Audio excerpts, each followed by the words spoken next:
موسی علیه السلام به قوم خود میگه آیا غیر از الله برای شما طلب کنم الهن برای معبودیت برای پرستش غیر از الله دیگه چیزا برای شما مقرر کنم؟ و هو فضلکم، در حالی که برتری داده شما را علی العالمین، بالای تمام مخلوقات، یا بالای مخلوقات همون زمانه، بالای تمام مخلوقات اگر بگیریم مراد از بحر تیر کردن. ما را تیر نکرده، امت پیغمبر علیه السلام از بحر تیر نشده، لیکن قوم موسی علیه السلام تیر شده. ما از ظلم فرعون نجات پیدا نکردیم، لیکن الله متعال موسی علیه السلام قومش نجات داده. نعمت هایی که سر از او آمده خصوصی نعمت هاست، راستی ده اون نعمت ها از ما کده بالاست، اما در عمومی نعمت ها از ما کده بالا نیستن. به طور عمومی برتری از امت پیغمبر علیه السلام است، اما در نعمت های خاص الله برتری برش داده. پس ذاتی که شما را برتری داده، شما را حیثیت داده، شما را عزت داده، شما الله را بگذاری بری نعوذ بالله بت سجده بکنی یا به مثل بت پرستا و یک چیز دیگری را معبود جور بکنی. اگر این گپ برای قوم موسی علیه السلام موجب عیب و طعن است، آیا برای امت محمد رسول الله موجب عیب و طعن نیست؟ که اولاد الله داده، شفا را الله داده، عزت برش الله داده، اما این نظر به نام سخی و به نام حسین و به نام فاطمه رضی الله عنهم میکنه. چی فرق است اینجا؟ اینی علمای بدبخت پیدا میشه دور از علمای حقانی که باز میگه این در مورد بنی اسرائیل است. الله متعال با کسی خیشی و کسی داره؟ با کسی رشته نسب داره که فلانی را بگویه فلانی را نگویه؟ الله متعال پیشش عقیده مهم است. این واقعه را که بیان میکنه برای تو بیان میکنه که تو الله تا بشناس. کدام ذاتی که تو را برتری داده در کل امتا، پیغمبری تا و خودی تا، چطور شده میتونه که تو الله را بندگی نمیکنی، تابعداری رسول الله را نمیکنی، باز میری به قبر سجده میکنی؟ این کدام دین است؟ خدا و اذا انجیناکم من آل فرعون یسومونکم، قابل یادآوری است در آن وقتی که شما را نجات دادیم، الله متعال میگه از تابعدارا و لشکر فرعون، یسومونکم که میرسانید شما را سوء العذاب، خیلی بد عذاب. بد عذاب، زشت عذاب است که دمی رویش طفلش ذبح میکرد، دمی رویش نعوذ بالله سر ناموسشان تعرض میکرد. قرآن میگه یقتلون ابناءکم، که میکشت امی فرعونیا بچه های شما را، دمی رویتان جگرگوش های شما را، و یستحیون نساءکم، بی حیا میساخت زنای شما را یا میگذاشت برای خدمت های خود. از او عذاب الله شما را نجات داد. درد و تکلیف انسان میبینه، اما درد و تکلیفی که در دم رویت باشه این جدا گپ است. این بسیار سخت است. معلوم میشه از قرآن کریم که اولاد انسان کشتن در دم روی این بسیار سخت است. چرا؟ جگرگوشیت است. اولاد آنقدر شیرین است که پرسان نکن. زمانی که بمبارد میشه، زمانی که موتر چپه میشه، مادر طفلکی خود در بغل اینطور محکم گرفته، زن تو خودت میموری، لیکن او غمی خود نداره، غم اولاد بچگکی خود داره. این شیرین است. اما این فرعونیا در دم رویشان میگرفت حلال میکرد. یک زنا خو خیلی بدکار غلط است، لیکن که در دم رویت نعوذ بالله سر ناموس تجاوز میکنه، این بسیار سخت است، بسیار سخت است. اما الله رحم بکنه، امروزم امو حالتا پیش آمده، امو حالتا هیچ اختیار در مورد اولاد زنت نداری. وقتی که این دنیای کفر داخل میشه در خانت، هیچ حیثیت نداری. بازم داد از غیرت افغانیت میزنه. لعنت بین می قسم غیرت که فعلا کسی داره. این غیرت است. به افغانیتتان مینازی. کافر مطلق داخل میشه در خانه مسلمان بدون اجازه، در حالت خواب، در حالت استراحت، سیاسری خود گوشم کده نمیتونی. بازم این از بزرگترین عذاب اگر کسی بفهمه که غیرت داشته باشه، او که غیرت نداشته باشه راحت است برش میگه دلار میه. بسیار مردم دلار چی کرده؟ اما عذاب است. عذاب بنی اسرائیل میرو سر ما آمده. اولاد ما چی را یاد گرفته؟ چی میکنه؟ و فی ذالکم بلاء من ربکم عظیم. دو مطلب داره. در اینمی عذابی که فرعونیا برای شما میداد، بلاء امتحان بزرگ بود، من ربکم از جانب پروردگار شما، عظیم خیلی بزرگ امتحان. چرا؟ وقتی اینطور حالت هم سرت میه بازم تو شانه را برش خو داده ای که او سرت سوار شده میره، مرکب جور کرده تنعوذ بالله باری خود سری تو میبره او تو برش سعی میکنی، یک دست و پای او هم داره تو هم داری، از جانی از او هم خون میره، از جانی تو هم خون میره، از جانی از او نمیره. امریکایی او از او حرکت میکنه، از جانی از او میره. تو چرا غیرتت از دست داده ای؟ قرآنی در سارا به این خاطر نمیگه که قصاص بکنه همونطور. قرآن ما را بیدار میکنه که وقتی این قدر زیر فشار آمدی چرا قیام نمیکنی؟ خود خود کشته میتونی. باز دمی وقتی کشته شوی این مرگی چیست؟ عزت. این مرگی چیست؟ شهامت. این مرگ افتخار است. لیکن اگر این قسم می باشه این بسیار سخت است. الله از او خاطر بگه که دی امتحان بزرگ بود ای بنی اسرائیل. پس آن بیدار شدن بنی اسرائیل، پس آن بیدار شدن. گرد موسی علیه السلام گرفتن، گفت ما مقابل با جهاد تیار هستیم. بعد از اینکه خواب چشیدن امو تکلیف و عذاب را. دوم ترجمه و فی ذالکم در این نجات شما از ظلم فرعون بلا و امتحان بزرگ است من ربکم از جانب پروردگارتان عظیم خیلی بزرگ، که قدر این نعمت الله را میدانی یا نمیدانی. که پس ملک و جایداد در اختیارتان، اولاد در اختیارتان، آلی شب و روز اطاعت و عبادت الله را میکنه، پیغمبر خود قدر و منزلت میده، از روش از او پیروی میکنه، یعنی که بازم نعوذ بالله خواستی چی را میکنه؟ بوتا که برای ما بت جور که ما عبادت کنیم. همین امتحانا سر ما آمد. روسی خبیث از این وطن رانده شد. الله ما را میگه که ما امتحان بزرگ بود. این کامیابی نصیب شما شد که حالی اطاعت الله را میکنه یا نمیکنه. مردم اطاعت گذاشتن. اول غلام یک مملکت، حالی غلام چند مملکت؟ 60 مملکت. یعنی قسم شکرگزاری نعمت الله متعال نکردیم. قرآن میبینه زندگی ما مکمل اگر در راحت است اگر در زحمت است برای امتحان الله است. یک روز میرویم خوب گوش بگیری، زندگی ما امتحان الله است. ببین دیگه در این امتحان قرار گرفته که کامیاب است یا ناکام، کدام را پیش گرفته. بس این داستان موسی علیه السلام هم گپ برای ما یاد میده. و وعدنا موسی 30 لیلة. این خو یک معامله بنی اسرائیل که مطالبه چی را کردن؟ معبوتا کردن، نعوذ بالله. دیگه معامله این خود در مقابل الله خیانت بود، تجاوز بود. آلی بیا در مقابل پیغمبر چی خیانت میکنه؟ و وعدنا موسی 30 لیلة. او طرف کی رفتن گفتن یا موسی علیه السلام باید ما عبادت الله را بکنیم، احکامی که الله روان میکنه بیار که ما سرش عمل بکنیم. موسی علیه السلام امروی الله وعده کرد 30 شبه در کوی تور میره. ما وعده کردیم امروی موسی علیه السلام 30 لیلة 30 شبه و اتممناها پورا کردیم امیش 30 شبه چی امی وعده را ب10 به 10 روز دیگه هم که اونجا خب آمادگی شود. موسی علیه السلام خب معلومات کافی حاصل کنه و بعد از اون طرف قوم بیایه با قوم احکام الله را بیاره که قوم دیگه مطابق نظام الله زندگی خود عیار بسازه. اونجا چی شد دیگه؟ و قال موسی لاخیه همونطور نرفته که فقط با امر الله وعده کرده بدون توصیه، بدون نایب مقرر کردن، بدون گپا. نه، موسی علیه السلام میره وعده امر الله کرده در کوی تور به دادن تورات، اما اینجا برادر خدا هارون علیه السلام خلیفه مقرر میکنه.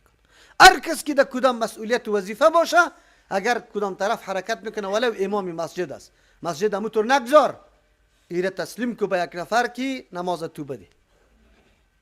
مدرس که یک طرف میره همونطور نگذاره یک نفر تعیین کنه که درس بگو. اگر نگویا بازم بگو که اینطور گپ است. موسی علیه السلام همونطور نمیره. دو سوم در تمام امور سرپرستی قوم امر خیلی خطیر، بزرگ و مهم است. هر قومی که بی سرنوشت باقی بمانه در بدر است.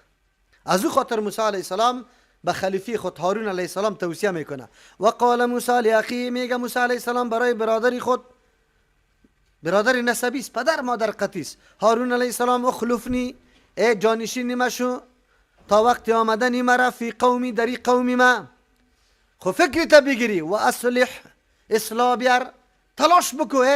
خو نشوی که اینه تخت برد میاثر شده حالی از هیچ کس خبر نداری.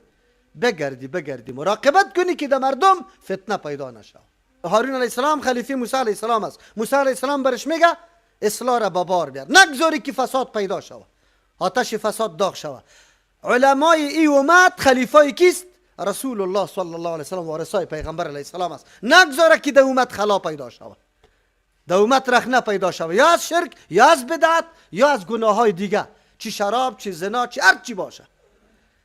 اگر پیدا میشه تصمیم بگیره، جلوگیری کنه، مردم آگاه کنه که او مردم اینی کار قبول نداریم، اینی کار نکنی. این وظیفه است، مسئولیت است. اینطور نیست که در سر منبر برای عظمت و بزرگی خود این العلماء ورثة الانبیاء را گفته رویستی، اما یک روز نه چپیلاق سر دین خوردی و نه کسی تو را کش کرد. چپن دراز پوشیدی، دستای لیسیده شد، دو پیازه هر روز برات تیار بود. خب دین خدمت کردی کجا؟ فساد دیگر خب بگذار، از خانه خودت فساد برآمده، دخترت چی میکنه، بچه‌ت چی میکنه، دیگر خب بگذار. جلوگیری از فساد چطور است؟ او میگه اصلاح کو ولا تتبع سبیل المفسدین، تابعداری رای فساد پیشه ها را نکنی. موسی علیه السلام میدانه در قوما مردمای خیلی فساد پیشه میباشه، آنقدر زرنگ میباشه در شیطانی که پرسان نکو، اینطور فریب بدته. ملا صاحب امیجا فلانی حاجی صاحب بسیار نیک آدم است، امی یک میمانی واره کرده، میبرت در بدعت مبتلایت میکنه. این زرنگاست. موسی علیه السلام خبر میده هارون علیه السلام که فکرت باشه. ولما جاء موسی لمیقاتنا، هرگاه که آمد موسی علیه السلام به وعده، جایی که وعده ملاقات ما بود، و کلمه ربه، سخن گفتم رایش پروردگار. این سخن مستقیم میگه، خصوصیت موسی علیه السلام است. قال ربی ارینی، زمانی که کلام الله را موسی علیه السلام شنید، در کلام آنقدر شیرینی و حلاوت بود، آنقدر کشش بود، جاذبیت بود که دیگه خود گرفته نتانست. از او خاطر تقاضای چی را کرد؟ بگه دیداره. یک دختر در تلفن قطع محض یک سخن خوش میزنه، در کجا ببینیم، در کجا وعده میکنی؟ همینطور میباشه یا نه؟ شایق میباشه که او محبت یا او کشش هم ناشی از شهوت است. اما کدام محبتی که ناشی از عقیده باشه، از قلب باشه، او چقدر بلند و بالاست. موسی علیه السلام حالی خودت گرفته نمیتونه، از او خاطر تقاضا داره. قال ربی ارینی انظر، میگه پروردگار نشان بدی خدا برام که من ببینم الیک بسوی تو، مستقیم ببینم. شوقش پیدا شده. الله متعال چی میفرمه؟ قال لن ترانی، الله میگه تو هرگز مرا دیده نمیتونی در دنیا، ولكن انظر الى الجبل، لیکن نظر بنداز بکو، فإن استقر مکانه، اگر جا بجا قرار گرفت در جای خود، فسوف ترانی، زود است که مرا ببینی. فلما تجلی ربه، هرگاه که تجلا کرد، هرگاه که الله شعله های نوری خود انداخت، ربو پروردگار موسی علیه السلام، للجبل، طرف کوی تور، جعله، گردانید کورا که جامد است، سخت است، دکن، ریزه و خر افتاد موسی علیه السلام سایقا بیهوش. فلما افاق، هرگاه که به هوش آمد، قال، گفت سبحانک، پاکیست برای توی پیغمبر علیه السلام از هر نوع عیب و نقصان، یا از اینکه من اینطور سوالی بیجا کردم. تو الیک رجوع کردیم، بسوی تو از این سوالی خود که بیجا سوال کردیم. و انا اول المؤمنین، من اول مؤمن هستم، از اول مؤمن هستم، یعنی من کامل مؤمن هستم. در اینجا موسی علیه السلام چرا تقاضا کرده؟ من براتون گفتم کسی که کسی را دوست داشته باشه و او دوستیم نشأت از قلب بکنه، آرام گذاشتنی نیست. از او خاطر به 10 نفر برای من زنگ زده، مولوی صاحب الله تو را اجر بده، خب فقط منتظر یک دیدار تستم. اینطور میگه. چرا؟ نظر به عقیده ای که داره و عقیده ای را وادار به این میسازه که بعد ببینی. موسی علیه السلام هم من قسم شوق دیدار الله برش پیدا شده و ای طلب کرده. یکی از جمله دلایل امکان رؤیت الله امیسته، یکی امکان است، یکی وقوع. در دنیا دیدار الله امکان داره اما واقع نشده.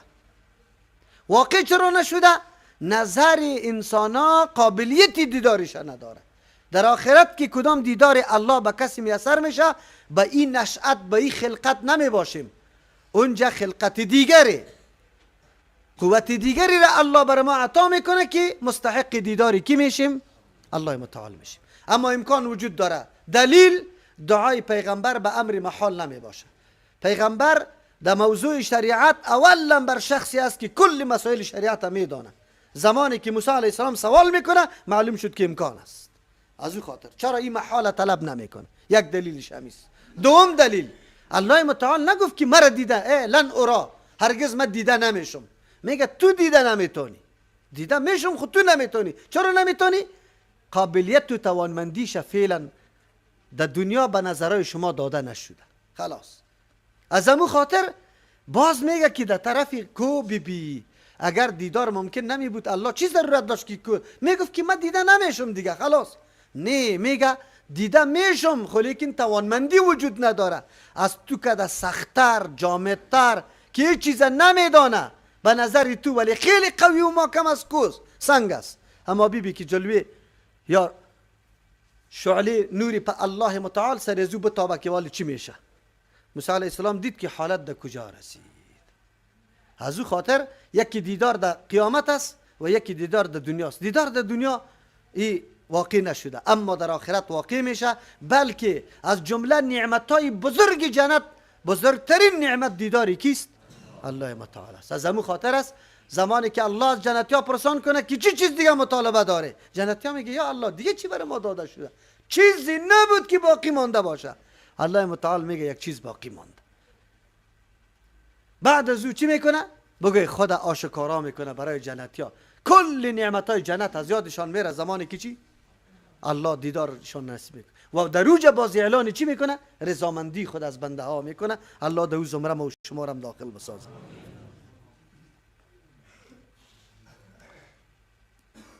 موسی علیه السلام به هوش افتاد. زمانی که به هوش، چی درس عظیم است. انسان گاهی کاری خلاف الاولا کرد. موسی علیه السلام در این سوال خود خطا شد. بعد این سوال نمی کرد خطا شده. وقتی که به هوش آمده دستی به سوی الله رجوع کرده. انسان ها خطا میشه و خطا اجتهادی میشد که او را گناه گفته نمیتونیم. چرا قصدن منظوری موسی علیه السلامی نبود که ما یک امر محال از الله سوال بکنم، بلکه امر ممکنه سوال کرده، لیکن در شان پیامبری نبود. از او خاطر الله متعال این حالت برش گفت. لیکن زودی که در رجوع به سوی الله میکنم. ما به صدها مراتب خطا میشیم. بهترین راه برای محو خطایی ما چیست؟ رجوع به سوی کی؟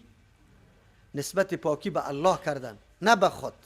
ما خود پاک میگیم چرا الله مرا مریض کرده؟ چرا الله مرا فقیر کرده؟ چرا الله مرا معیوب کرده؟ چرا اولادی ما اینطور شده؟ چرا پدر و مادری ما؟ نسبت عیب به الله میکنیم، نه به خود. انبیاء علیهم السلام برای ما تعلیم میده که هر حالت سری تو آمد نسبت عیب به الله نکنی، او را بگو که سبحانک. اگر کل اولادت یک دم امیالی از بین میره نگوی که الله چرا این کار کرد. سبحانک، پاکی برای توست. هیچ نوع طعن و عیب نسبتش به تو قطعا شده نمیتونه. چرا تو حکیم هستی. تبت الیک، رجوع به سوی تو کردیم. و انا اول المؤمنین، من اول مؤمن هستم. تا آلی را خو میگفت که دیدار الله در دنیا واقع میشه. آلی فهمید که واقع نمیشه. یک مؤمن بهی اضافه شد. یک مؤمن بهی چی شد؟ و دمی مؤمن بهی اولین ایمان کی آورد؟ بگه موسی علیه السلام. کسی دیگه ازی پیش نیست. تالی را موسی علیه السلام عقیده داشت که دیدار الله واقع میشه. چی میشه؟ حالا که واقع نمیشد، زمانی که درکت که واقع نمیشه یک مؤمن بهی شد. امی مؤمن بهی را اولین کسی که عقیده کرد کی بود؟ موسی. از او خاطر میگه اول مؤمن است. قال یا موسی انی اصطفیتک علی الناس. الله متعال میگه بس است، تا یا کفایت نمیکنه که ان پای در بالا میگذاری؟ تو را خو ما خیلی عزتمندی ها دادیم. کدام است؟ ای موسی علیه السلام انی اصطفیتک، ما تو را برگزیدم علی الناس، بالای سایر مردم. پیغمبر شده ای در بین مردم. پیغمبر مرتبه و مقام عالی داره. با چی چیز؟ به رسالاتی، به پیغام رسانی خود. پیغام رسانی، رسالت ادا کردن ذمه‌واری الله متعال است یک، و به کلامی، به کلام خود.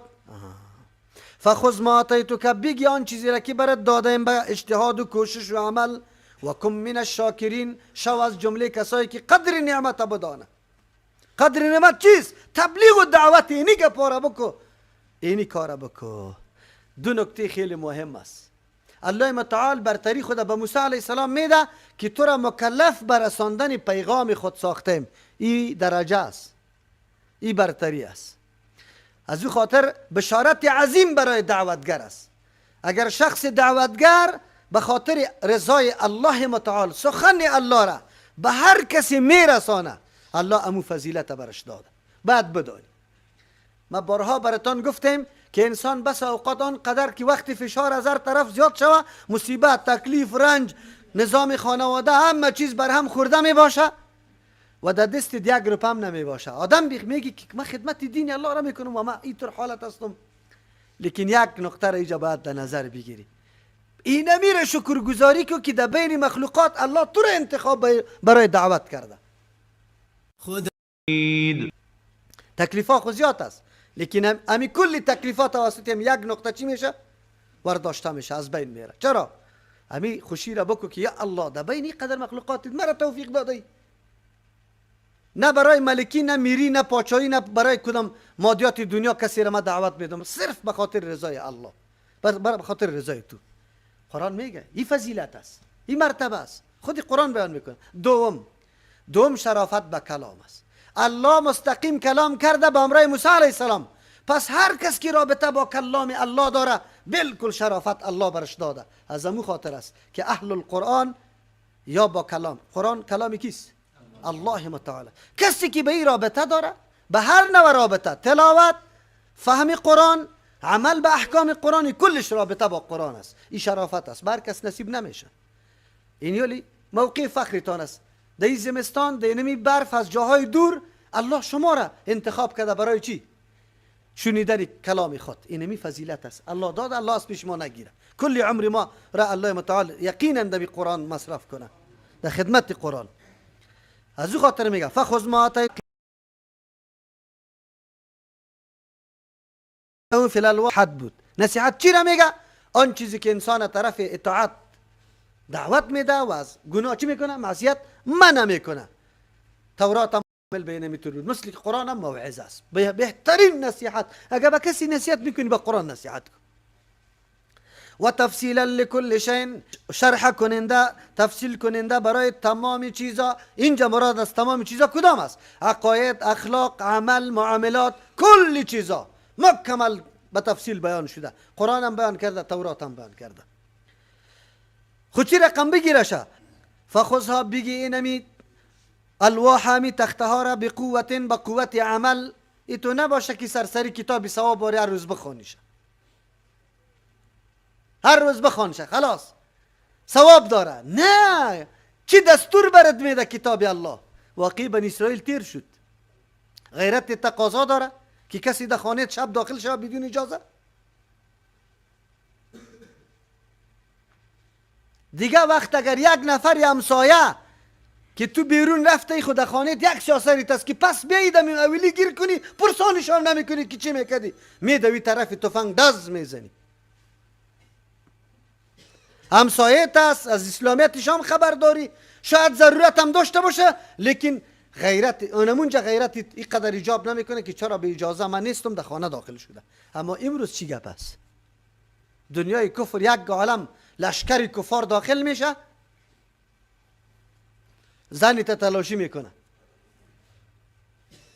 بازم میگه، بازی بی غیرت ها میگه امضا شوه باقی بمانه. او بی غیرت ها این کتاب الله رو هیچ نخونده. توی بی غیرت بی غیرت بی ایمان شدی که وطن خود آرام نگاه نمیتونی.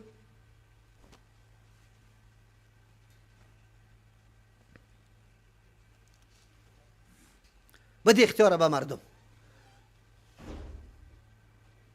یقینا مردم از کتاب الله دور هستند.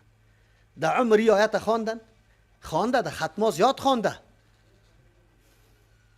یا آیت در ختمه زیاد خوانده،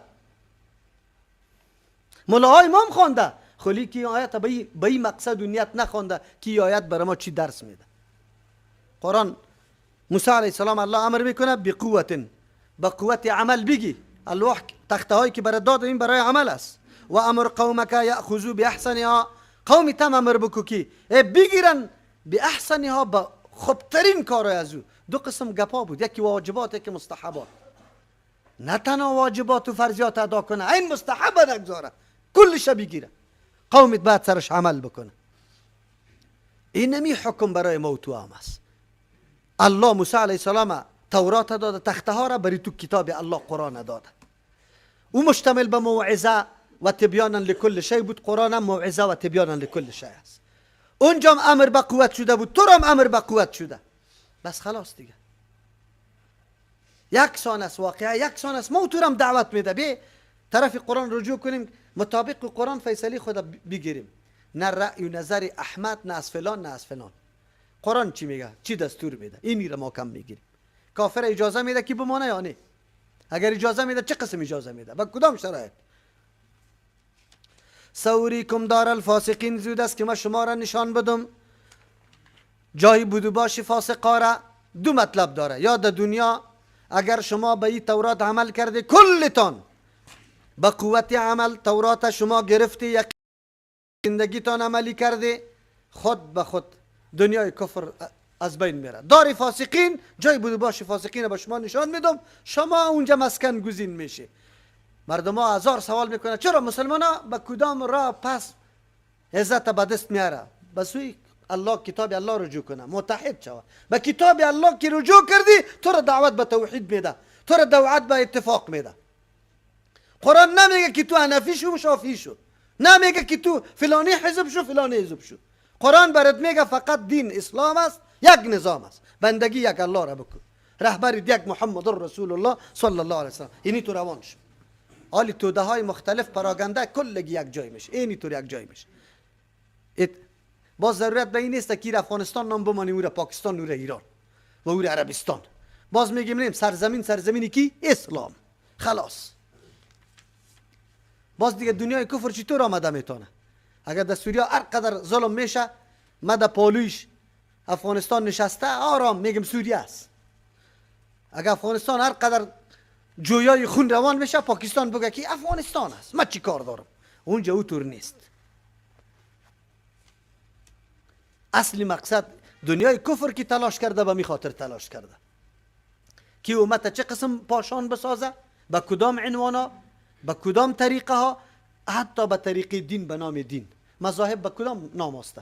به نام دین است. تو پراگنده کرده مردم، متحد نمیگذارش. خب قرآن اگر ما پیروی کنیم متحد میسازه ما را. نظام یک الله حاکم میشه. گپی ما گپی احمد قابل اعتبار نیست. دوم ترجمه، سوریکم دار الفاسقین، زود است که شما را نشان بدم جای بودو باش خانه های فاسقا را در جهنم. در جنتم در حدیث میاد پیغمبر صلی الله علیه وسلم میفرمه یک خانه را الله به کافر در جنت جور کرده و دیگه شه در جهنم. به مؤمن هم در جهنم خانه جور کرده، هم در جنت.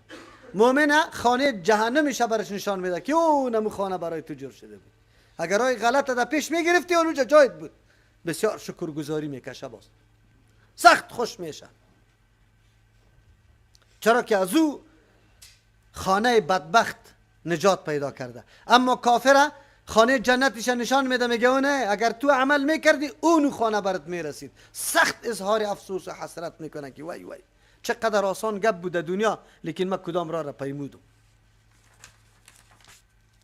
سأصرف عن آیاتی الذین یتکبرون، کدام مردم بدبخت است؟ الله متعال بیان میکنه سأصرف، زود است که بگردانم عن آیاتی، از فهم، از عملی کردن احکام خود. الذین، کسانی را یتکبرون که خود کلان میتراشه، فی الارض، در روی زمین، بغیر الحق، بنا حق. کلان نیسته لیکن متکبر هستن، خود کلان میتراشه. تکبر سری مردم تکبر میکنه، مردم برش حقیر معلوم میشه، سری دین الله تکبر میکنه، حدیث برش هیچ یک سخن عادی مردم معلوم میشه. قرآن کتاب الله متعال برش یک سخن عادی معلوم میشه. این تکبر میگه. کسی که تکبر میکنه نمیشینه در پای قرآن کریم که بفهمه که قرآن چی میگه. اکثر مردم ها امیال کلان نای ما که چارلز پانتونی اجتماعیات و ساینس خوانده، حالی گاهی هم در تفسیر، در دوره تفسیر نمیشینه، خدا کلان میتراشه. حالی خو نعوذ بالله مردم نظام دموکراسی را سر قرآن ترجمه میده و گپای هتلر و فلان و فلان از به نام فیلسوفایی که ظلم کرده، بربریت کرده، بیدادی کرده، نعوذ بالله انسانیت بیخی از جاده انسانیت کشانده، امو مردم ها را اقوالش ذکر میکنه. تلویزیون های تانه نمیبینی؟ سوالا و جوابا که میکنه کدام سوالا را میکنه؟ از قرآن سوال میکنه، از عقیده سوال میکنه. سوال ازی میکنه که فلانی چطور بود، هتلر در کجا پیدا شده بود، چقدر سال عمر داشت، چی میکنیم، چی کرده؟ جهان در بدر کرد، قتل و قتال و غارتگری و جنگای جهانی را برای انداخت، چی کرده؟ محمد رسول الله سوال بکو که به جهان روشنی آورد، جهان آشنا کرد با نظام الله، انسانیت به مردم شناسان. خب بله ما گله نداریم، اون مردم برای امون نظام خود اینمی خدمت‌ها را میکنه. این از او جمعیه در افغانستان توسط شبکه تو بگوی یک نفر نامدار خود از سرطان معرفی میکنه، در خانه تو، در شبکه تو، سری بچه و دختری خودیت اون کار میکنه، از اون جمعی خیزمیه.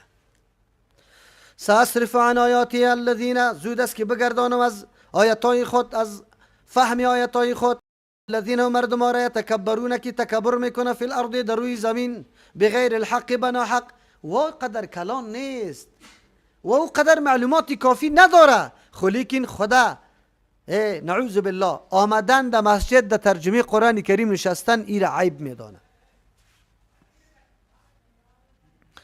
اینی طور مردم ها گاهی هم استفاده از کتاب الله کرده نمیتونه. چرا؟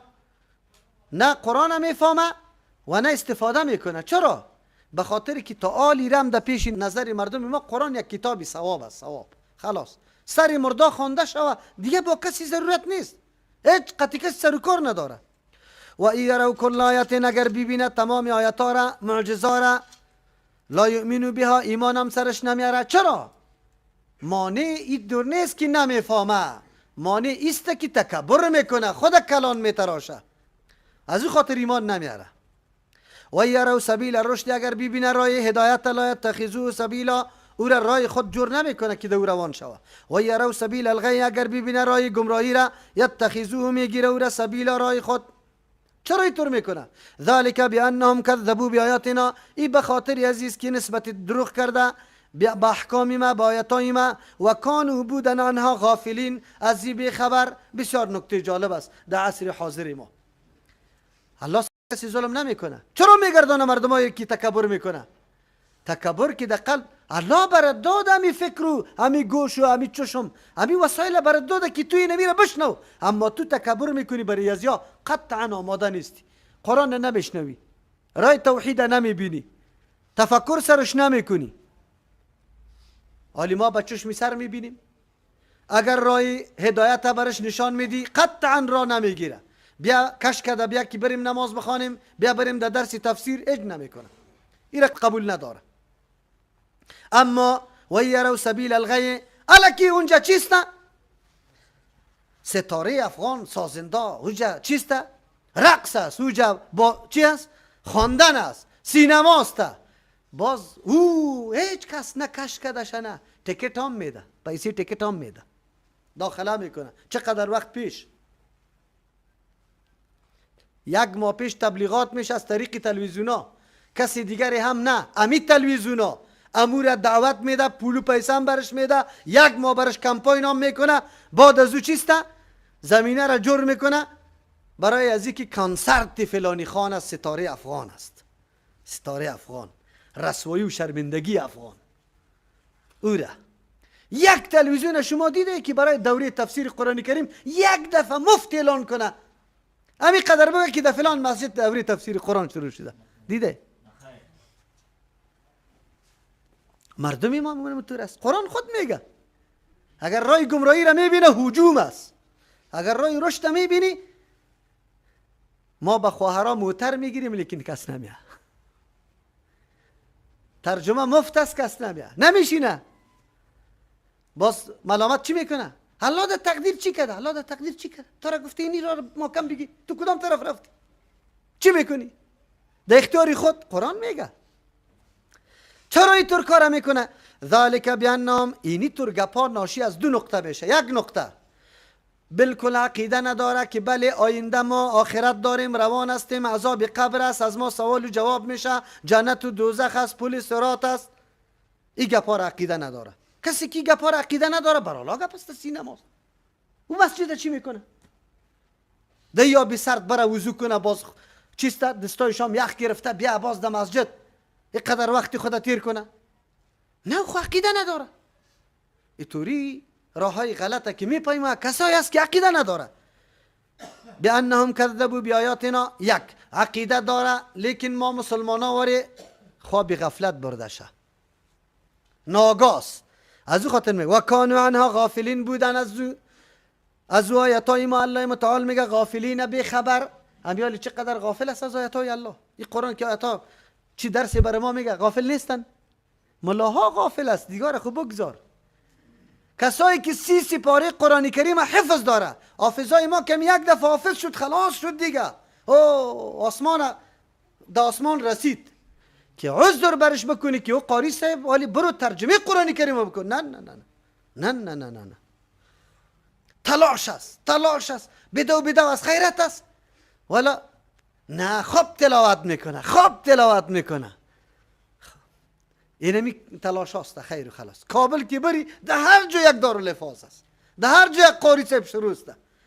ماشاءالله مردم است که میدوه. اما در درس دین اینه چی میکنی؟ من شاگردای خدا برشان میگم که او خواهر او برادر حفظ مستحب است. از روی قرآن کریم اگر تلاوت کنی 2 ثواب میبری.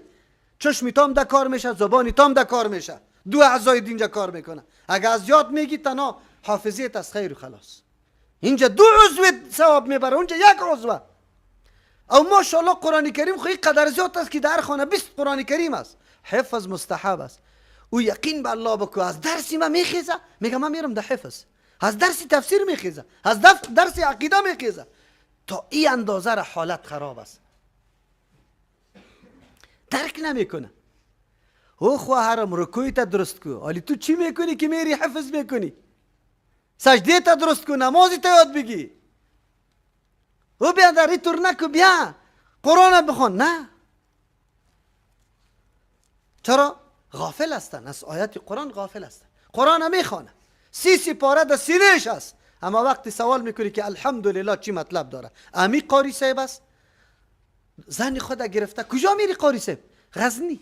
خیرت است ولی کمی مریض است، سیاسر مریض است. لعنتی الله سرت نمیشه. الحمدلله چی برات میگه؟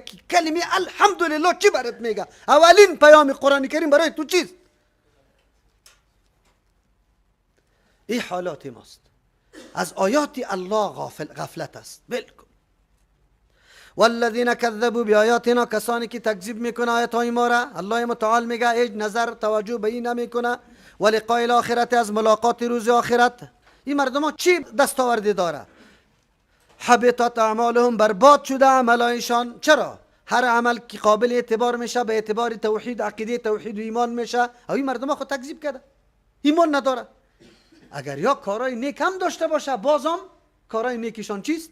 برباد است. چرا که عمل نیک زمان اعتبار پیدا میکنه که صاحبش عقیده چی داشته باشه؟ توحید. هل یجزون، آلی پاداش برشان داده نمیشه. هل بمان ماست، ما یجزون پاداش داده نمیشه برای از یا الا ما کانوا یعملون، مگر آن چیزی که خود کردن. الله ظلم نمیکنه سری کسی. اونجا که کدام عذاب میایه یا عملش برباد میشه، به خاطر از این نیست که الله ظالم است، به خاطر از این شرط عمل، قبولیت عمل الله ایمان مقرر کرده بود، ایمان نآورد. برش گفته بود رای غلط نروی، رای غلط رفته. واتخذ قوم موسی من بعده من حلیهم. بله، موسی علیه السلام رفت 30 روز اونجا تیر میکنه، خود 10 روز اضافه شده. سامری که یک چند روز شاگردی موسی علیه السلام کرده، لیکن شیطان صفت است، ریاکار است، شهرت طلب است، در بین قوم خطبه داد. بنی اسرائیل به خاطر از اینکه فرعونیا را فریب بده، از خانهایشان چیزی زیورات هم جمع کرده بود که ما سبار چیز روزی مذهبی خود داریم، او را جشن میگیریم، شما اینمی چیزا زیورات و اسباب و وسایل تا نبده. او را قطعی خود یا آورده بودن. قاعده است که هرگاه کافر هلاک شوه بیا زونمو من منطقه و مقام کلش بر از یار است. تو غنیمت هم بود، حقشان بود که همون مالا را نگاه کنه. لیکن سامری تقریر کرد، خطبه داد، به بنی اسرائیل گفت که مال حرام قطعتان است، او مردم از پیش امانت گرفته، برای شما استعمالش جایز نیست، پرتشه که امرایتان باشه، باز شما بندگان نیک الله نیستی. شما میبینی که علما دو قسم است. عالمه براتان تشریح میکنم. خدا مردم بیچاره بنیتی خوب کل زیورات انداختن. سامری خبیث خست ایره کلش او کت زوب کت و بعد از یک قوم خودی ده بود که قطیچی تمایل دارنی.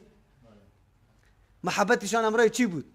اونجا که از چی تیر شده بودن، سابق هم فرعونیا که قطش بوده گوساله پرستی رواج بود. فرعون خودش گوساله را میطور زمان اتن مینداخت، اشپیلاقا میکرد، ساز میکرد، رقص میکرد و گوساله در مابین می بود. حلقه زده می باشه، یک دفعه بم یک تیم هو دایره قطش است، ساز قطش است.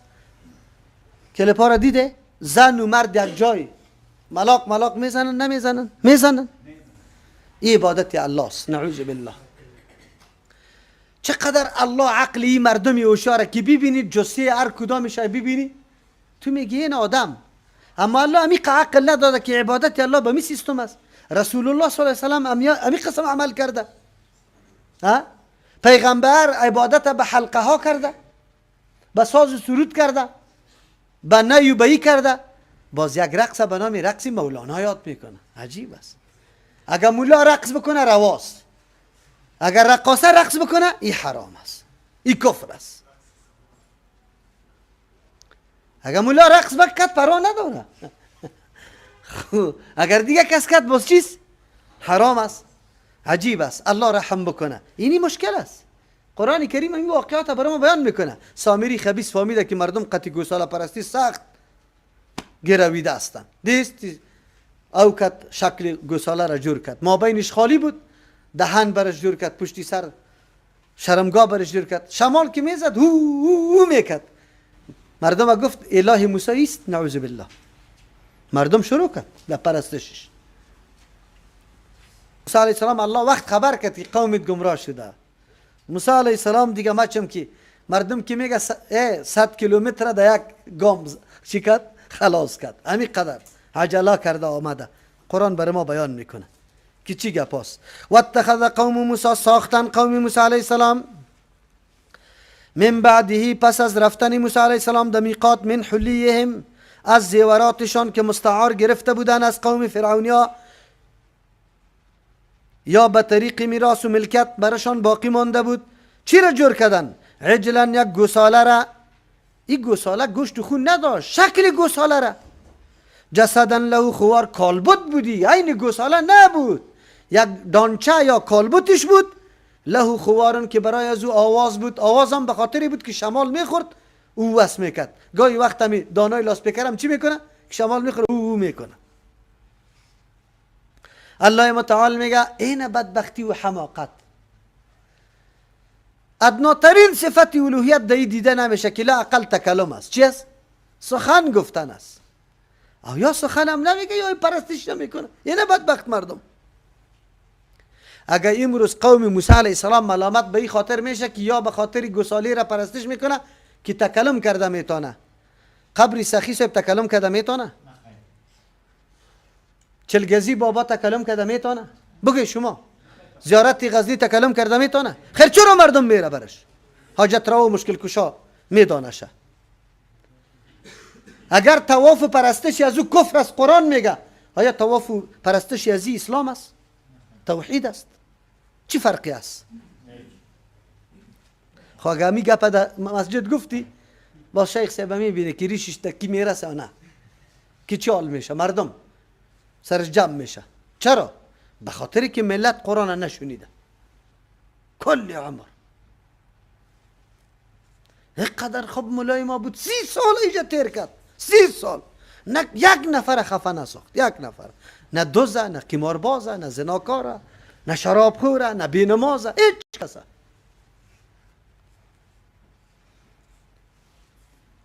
حالی میبینیم چی میگه؟ الم یروا انه لا یکلمهم، آیا نمیبینن این مردم که همی گوساله لا یکلمهم سخنم رایشان گفته نمیتونه، ولا یهدیهم سبیلا برای از راهنمایی کرده نمیتونه، راهی که فایده داشته باشه. اتخذوه معبود جور کردنشه، گردانیدنی را معبود، و کانو بودن ظالمین، سخت از حد تجاوز کننده. عبادت حق الله بود یا میگیره ده گوساله؟ متصرف و مالک الله هست یا گوساله را متصرف مالک میدانه؟ معلوم شد از آیت، معلوم شد که کلام صفت کیست؟ الله. کلام صفت الله است. کسی که گنگ باشه و الله شده نمیتونه، عیب است. خو این بر قطشان سخن میگه. چرا سخن اینجا اول گفت؟ کسی که کسی را عبادت میکنه به این خاطر که لا اقل آواز تو را بشنوه، قطی تو سخن بگویه که تسلیت خوشوه. ما که عبادت میکنیم، ما به روزه قطی الله متعال تکلم میکنیم نمیکنیم؟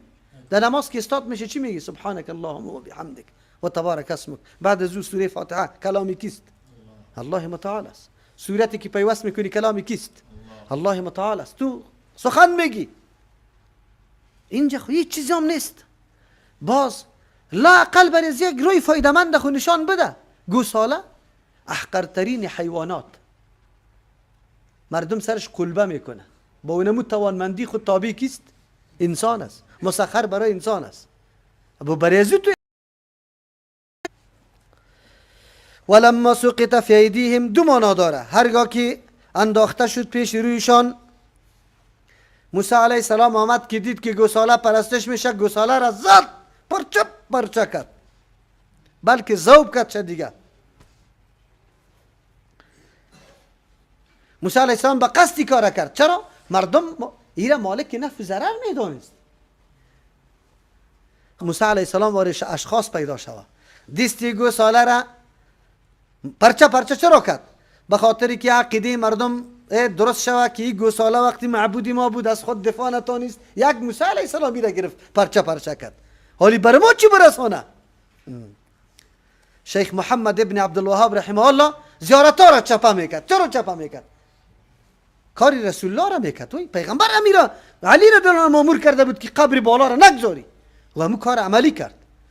خو اینمی کار هر کس نمیتونه. همیالی که شما خب موحد هستی ترجمه قرآن نمیکنی، شوکی بری که اینم اینجا خو مردم خب گمراهی میکنه، چراغ کارم مانده و توتارم بسته کرده، امی چو بیشه میده کرده نمیتونی. در دلتان یک ترس پیدا میشه. توحید ناقص است. چی نیست؟ بگوی توحید ناقص است. توحید که ناقص نباشه ما میگیم که نه، این زیارت است، این بنده الله متعال است، محتاج به دعای ما است. حالی یک چیزام نمیتونه. حالی کدام اینه را کدام زیارت هم ویران نکنه که شما را محکم بگیره. حالی دیگه اینطور میترسه مردم که والا کدام ویران نکنه که ما را باز چی نکنه. خب موسی علیه السلام داده میروی یک معنای شیسته. دوم معنا ولما سقط فی ایدیهم در لغت عربی این کنایه از پشیمانی است. وقتی قوم دید که راستی والا ما چرا ایره پرستش میکردیم چی بود؟ هرگاه که پشیمان شدن سقط فی ایدیهم، مفکوره، نظر، سنجششان در پیش رویشان بی فایده و بی اثر افتاد. و رأو انهم قد ضلوا، و علمشان حاصل شد، دیدن که یا سخت گمراه شده. قالوا لئن لم یرحمنا ربنا، بعضی مردم ها اینجا هوشیار بود، دستی به الله رجوع کردن، فهمیدن که ما سخت گناهگار شدیم. البته کلگیشان نه، یک تعداد باقی مانده سری همون مفکوره سابقی خود. قالوا لئن لم یرحمنا، اگر الله سر ما رحم نکنه، اینجا رحم به معنی اجابت توبه است، اگر الله توبه ما را قبول نکنه ربنا و یغفر لنا، و سر گناه ما سنگ نمانه، پنهان نکنه، پرده نندازه، لنکونن من الخاسرین، میگردیم ما از جمله خیلی تاوانیا، هم در پیش مردم هم در پیش الله. خیلی تاوانیا مردم که سر ما خبر شد ریشخند میکنه ما را، چرا ایره معبود مقرر کرده بودی؟ اما امروز مردم عیب نمیدانه ایره، چی میکنه؟ افتخار میکنه. کجا رفته بودی؟ فلانی حج اصغر حج اصغر میگه شوده زیارت قبول دیگه چی میگه؟ کی گفته میتونه؟ مراد حاصل. ببینه این اصطلاحشان است. شما در عوام یک دفعه سوال کنه مراد حاصل یعنی اونجا در زیارت مراد حاصل میشه. این عقیده مردم است. مراد پورا کننده اون نمسته. سامری کی بود؟ دو قسم علما می باشه. یکی علمایی که یقینا و دشمنای دین است. سامری واری. سامری تو آدم نبود، شاگرد موسی علیه السلام است، معلوماتی خیلی زیاد در مورد دین داره، اما برای ریاکار است، شهرت طلب است، خود در بین مردم نشان میده در مجمعه. دیگه وقتای کار دیده نمیشه کی فعالیت بکنه. این را یاد داشته باشه. زمانی که انبویی باشه، مردم باشه، روز خیز و جست باشه، باز میبینی کی اول استاد میشه. به اخلاص کار نمیکنه. سامری همو آدم بود. حالی دید که خب موقع موسی علیه السلام موجود نیست، کسی سرش انتقاد نمیگیره، شروع کرد. مردم نعوذ بالله دعوت به سوی چی داد؟ گوساله پرستی.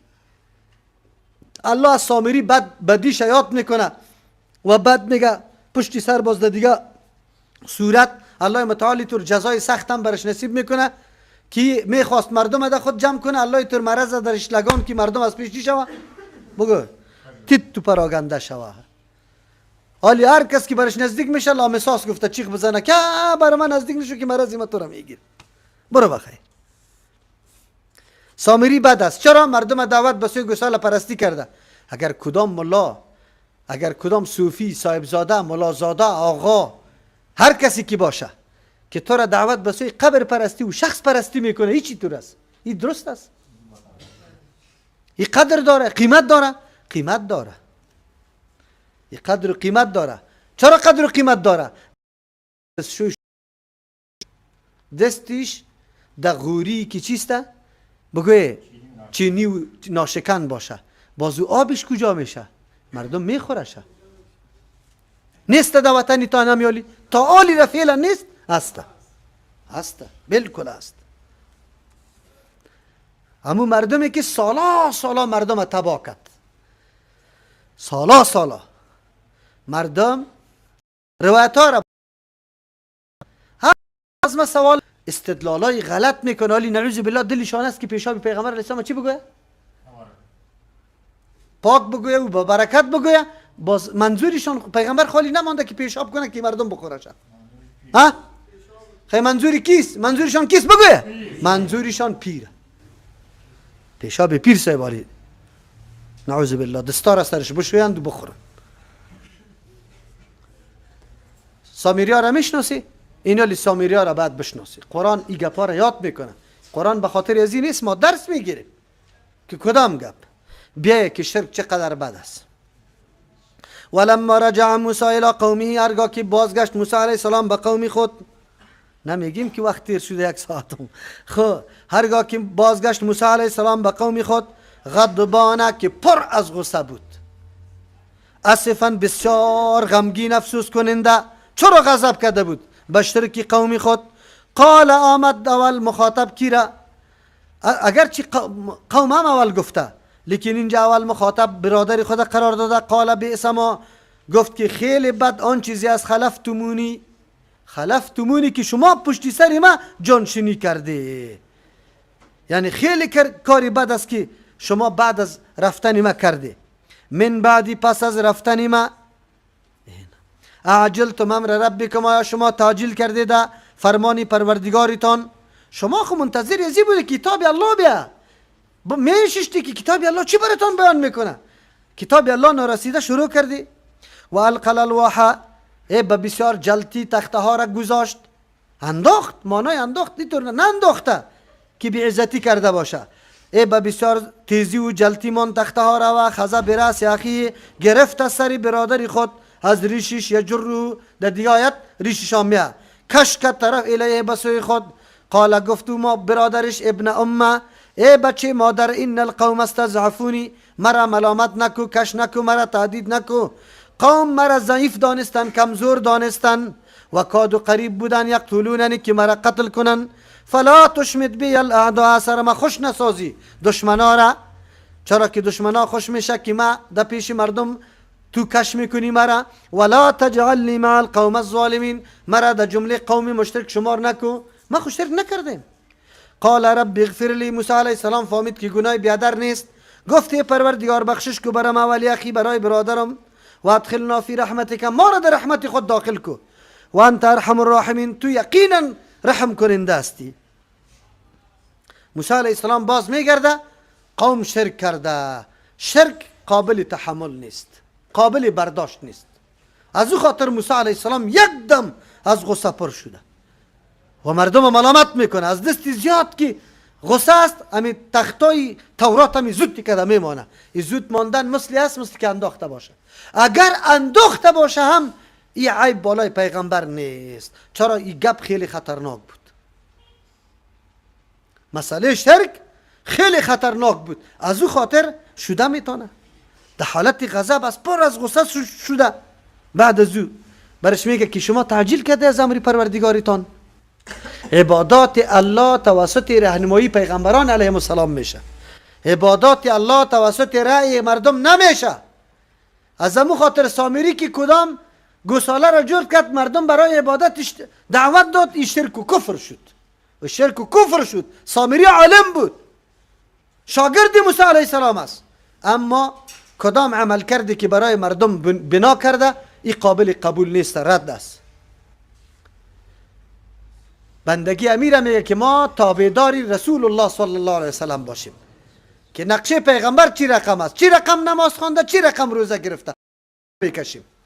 حالی بسیار مردم پیش از پیش کشیده، یک ماه پیش برای میلاد پیسه جمع میشه. میلاد است، موجب ثواب میدانه. اینا کی کرده؟ پیغمبر، صحابه، کی؟ کدام کرده؟ معلوم شد که غیر از راه پیغمبر هر عبادتی که کسی ایجاد میکنه او عبادت نیست و شرک است. و در قانون الله متعال تو خود شریک میسازی. از او خاطر موسی علیه السلام قوم خدا میگه بعد از او از سر برادر و ریشش کش کرده رایسته، سخت غصه شده که چرا ماندی مردمه. مولای صاحبای ما در تلویزیون هم گپ میزنه، کلان کلان خدا کلان معرفی هم میکنن. میگه ای مردمه، از پیشتان سوال میشه که رفع الیدین چی رقم است؟ بله در حدیث پیغمبر خو آمده، خو ایجاد تفرقه را میکنه. او تفرقه آن قدر بد است، آن قدر بد است که موسی علیه السلام انتقاد بالای کی کرد؟ برادرش هارون علیه السلام. هارون علیه السلام از را پیش کرد که به خاطر پشتی سری تو نامدم که در قوم چی نبیه؟ تفرقه. خب گپا را گوش بگیری. معنای از این مفهوم از این چیست؟ یعنی قوم مشترک باشه، خود تفرقه نکنه. قوم مشترک باشه. آیا اگر پیغمبر مردم در شرک بگذاره، گپ برش نزنه، این پیغمبر است؟ قطعا پیغمبر نیسته. سری شرک گذاشتن. باز جناب مولی صاحب که تو در تلویزیونی گپا را میزنی، قرآن کلش تلاوت کرده یا یک جایشه؟ این جرم بخون که و کادو یقتلوننی. موسی علیه السلام میگه مرا ضعیف شمردن، ما وقتی که یارم من نکردم که این کار غلط است، نادرست است، مردم سر موجوم آورد که الله وابیست بزنشه، نمانشه که گپای وابیا را میزن. تو بر یک زیارت در پیش یک زیارت امیالی فعلا امی 100 نفر بره ولی تیت پراگنده بره، یکی تا نمونجا بگه مردم اینی کار غلط است، نادرست است، باز میبینی که همونجا یک آواز میشه نمیشه که وابی آمده، نمانشه. تو لط بخوری که پرسان نکن. هارون علیه السلام دعوت کرده، قریب بوده که ایره و کادو یقتلوننی، قریب بودن که مرا بکشه. وابی گفته نه مرا چی نکو، ما مطابق وسع توان خود جلوگیری از این کار کردم، لیکن مردم چون که چی بودن؟ گرویده به اینمی نظام بودن از سابق دیگه، خیلی خوش بودن. حالی مردم گرویده چیست؟ قبر پرستی هست یا نه؟ که هر قدر بگوی یا نمیپذیره. خلاص از او خاطر میگه که بیادرم دشمنا را سرم خوش نکو، که باز یا دیگه هم خوشی میکنه. میگه سعی کو اما را من نمیکردم لط خورد. صحیح است؟ مردم هم همونطور است نه؟ میگه سعی کو خوب شد لط خورد. میگه اینا دیدی باز چی میگه؟ اینطور نمیگه که تو را لط کنه که ما لط کردیم، میگه ایره شاید شمشیره علیه رحمه زد. دیگه هم میگه هر کس که سبوکی از یارا بکنه اینی طور لط میخوره. این گپیش است. خیر. ولا تجعلني مع القوم الظالمین، مرا شمار نکو در جمله قوم مشرک، نعوذ بالله، که قرار آرام گرفتیم دعوت ندادیم او قوم مشرک شده. قال رب اغفر لی. بله، انسان حالت غضب است، چی درس عظیم است. برادری چقدر غصه سرش بود، اما وقتی حقیقت واضح شد دستی به الله رجوع میکنه، خطای خود در پیش الله پیش میکنه. موسی علیه السلام کدام خطای اجتهادی که داره ایره به الله پیش میکنه. ما و شما اگر خطای ما باشه ما یکی خو اقرار سرش نمیکنیم. اگر اولادی ما باشه که یک دفعه گفتیم برو بس برو دیگه، که اگر کلگی عذر میکنه بیگناه ثابت میشه هیچ نمیپذیریم. نه، میپذیریم. حقیقت پس واضح شد، پس خلاص تسلیم شد. سبحان ربك رب العزة عما يصفون وسلام على المرسلين والحمد لله رب العالمين. اللهم ربنا آتنا في الدنيا. إن الحمد لله نحمده ونستعينه ونستغفره ونعوذ بالله من شرور أنفسنا ومن سيئات أعمالنا. من يهده الله فلا مضل له ومن يضلل فلا هادي له. واشهد ان لا اله الا الله وحده لا شريك له واشهد ان محمدا عبده ورسوله. اما بعد فاعوذ بالله من الشيطان الرجيم. بسم الله الرحمن الرحيم. ان الذين اتخذوا العجل سينالهم غضب من ربهم وذلة في الحياة الدنيا وكذلك نجزي المفترين. آیه 152 سوره اعراف. دایات قبلی الله متعال حالات موسی علیه السلام که غیرت زیاد سر دین الله کرده بود، سر توحید الله، به خاطر که قوم مبتلا به شرک شده بود، حتی برادر خود هم تأمل نکرد و او را کش کرد، از ریشش گرفته و سرش گرفته، به خاطر که یکی از جمله نشانه های عزیز که سر و هیچ موقع و مجال برای کسی داده نشود که همچون کارا انجام داده شود. اما برادر تلاش خود کرده بود، ملامت نبوده. از امو خاطر زمانی که اصلی واقعیت و حقیقت برای موسی علیه السلام برادرش قصه کرد، موسی علیه السلام فهمید که برادر زحمت خود کرده، کشیده، اما قوم است که راه غلط در پیش گرفته. از او خاطر از الله متعال دعا طلب کرد، ام برای خود و ام برای برادری خود. برای خود خو به خاطر طلب کرد که بدون پرس و سوال چرا دست درازی کرد برای برادر خود، اما برای برادر خود چرا دعا را طلب میکنه؟ اشاره به این میکنه که شده میتونه یک نوع غفلت از هارون علیه السلام آمده باشه، یعنی خلافت خوب مهم انجام نداده باشه. از او خاطر از الله متعال مغفرت طلب میکنه و بعد از او از الله میخواه که وادخلنا فی رحمتک، ما را در رحمت خود. یقینا انسان اگر رحمت الله متعال نباشه تباه و برباد است. انسان دارای بسیار نواقص و بسیار کاستی ها می باشه. اگر رحمت الله متعال شامل حال انسان نباشه تباه و برباد است. یک درس عظیم است به که وقت انبیاء علیهم السلام طور خوف دار از الله متعال، با وصف که تمام لحظات عمر خدا در خدمت دین الله تیر میکنه، لیکن بازم با نیازمندی خدا به الله متعال پیش میکنه و رحمت الله را تقاضا میکنه. و بعد از او این درس میده که وانت ارحم الراحمین، توستی رحم کننده، تو خب بهترین رحم کننده از رحم کننده هاستی. صحیحه که شفقت و مهربانی را خیلی زیاد می داشته باشه، اما رحمت کامله که سبب نجات انسان از همه هموم و غم ها شوه، غیر از رحمت الله دیگر رحمت نیست. پدر و مادرم ترحم و شفقت داره، اما به او مرتبه و به او مستوى نمی رسه. تنها تا وقتی که در زیر توان و طاقتشان از سر انسان شفقت میکنه، اما تمام مشکلات انسان حل کرده نمیتونه. از امو خاطر است در این آیت درس به ایسته که انسان رجوع به سوی الله متعال بکنه و تنها رحمت الله را به خود طلب بکنه. در اینجا الله جزای کسانی که مبتلا به این امر غلط شدن جزای ازوا را ذکر میکنه و این جزا تنها برای ازوا نه، بلکه الله به شکل قانون عمومی هم در آخر آیت اعلان میکنه.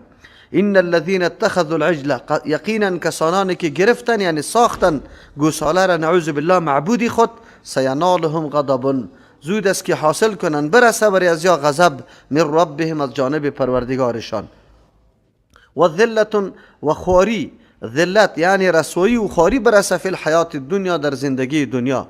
و کذالک نجزی المفترین، این جزا مخصوصی این قوم نیست، بلکه هر مفتری را و هر کسی که نعوذ بالله حقیقت توحید الله را تکذیب میکنه، رای غلط را پیش میگیره، اینمی قسم جزا برش داده میشه که غضب الله هم شامل حالش و ذلت و رسوایی را هم الله شامل زندگیش میکنه.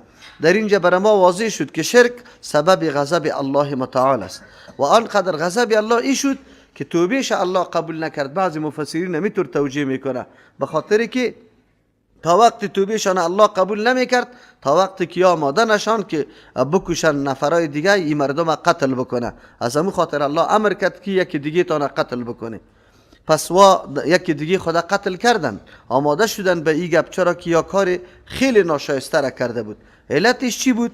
علتش این بود که یکی خویا گوساله و حیوانی که همیشه زیر اراده انسان کار میکنه و مسخر زیر دست انسان است، او را بری خود معبود و حاجت روا و مشکل کشا جور کرده.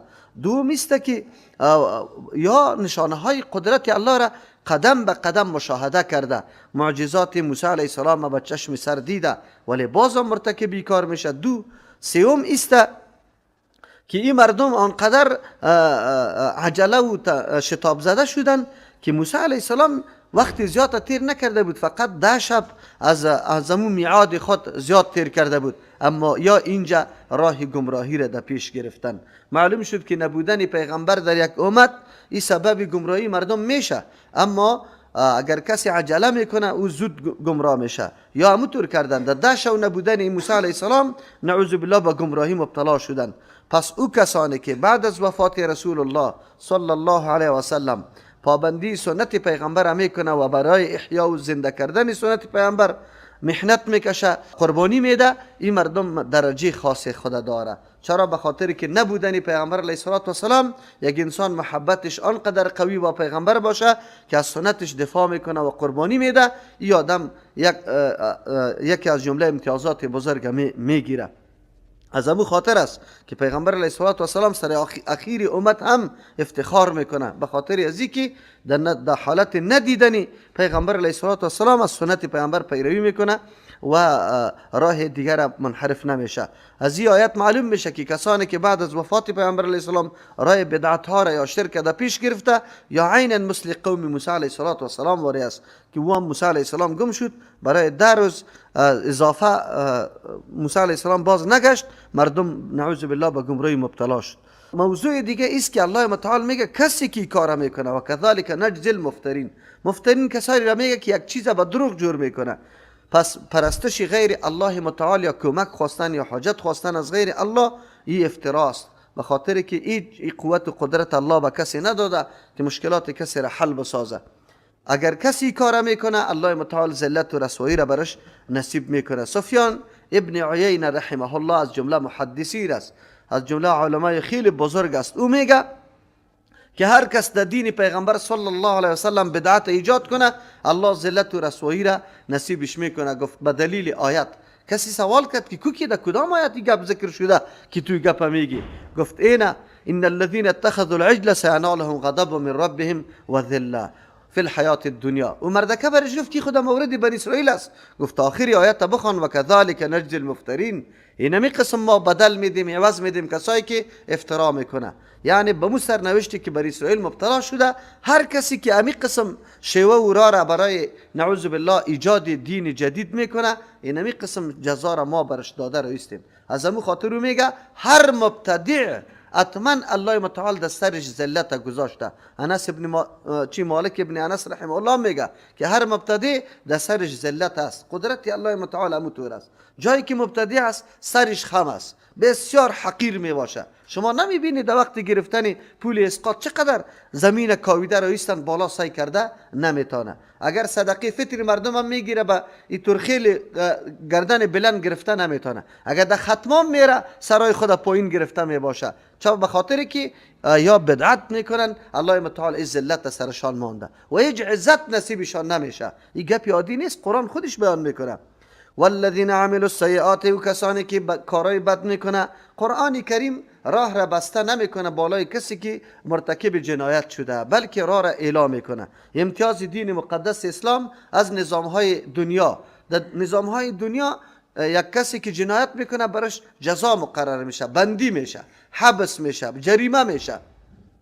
زمانی که او جنایتکار تو بندی کردی، در بندی خانه پلانهای دیگری را سنجش کرده را ایسته.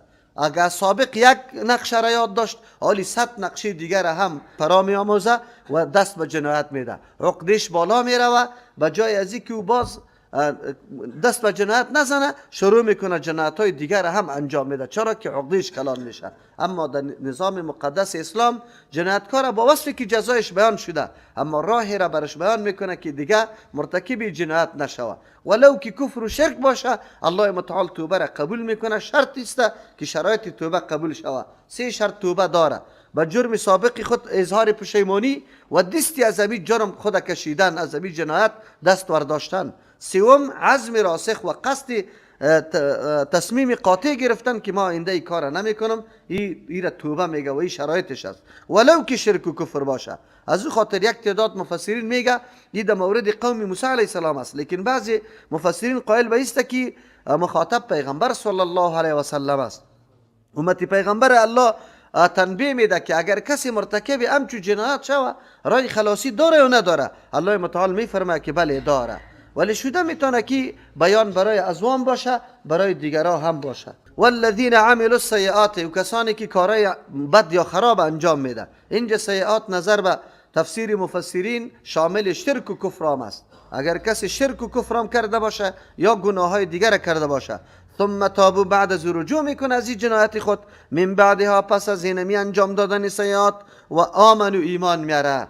اینجا دو مطلب است. اگر سیئات شرک باشه، مراد از آمنو واقعیت است، چرا که از رجوع میکنه از شرک خود و عقیده به الله میکنه، باز هیچ اشکالی نداره. ان ربک من بعدها لغفور رحیم، یقینا پروردگار توی پیغمبر علیه السلام یا ای مخاطب، پس از اینمی توبه کردن، رجوع کردن به سوی الله و ایمان آوردن، لغفور، زیاد مهربان است که توبه را میپذیره، رحیم، رحم کننده است، حالات آینده از یار الله خوب میسازه.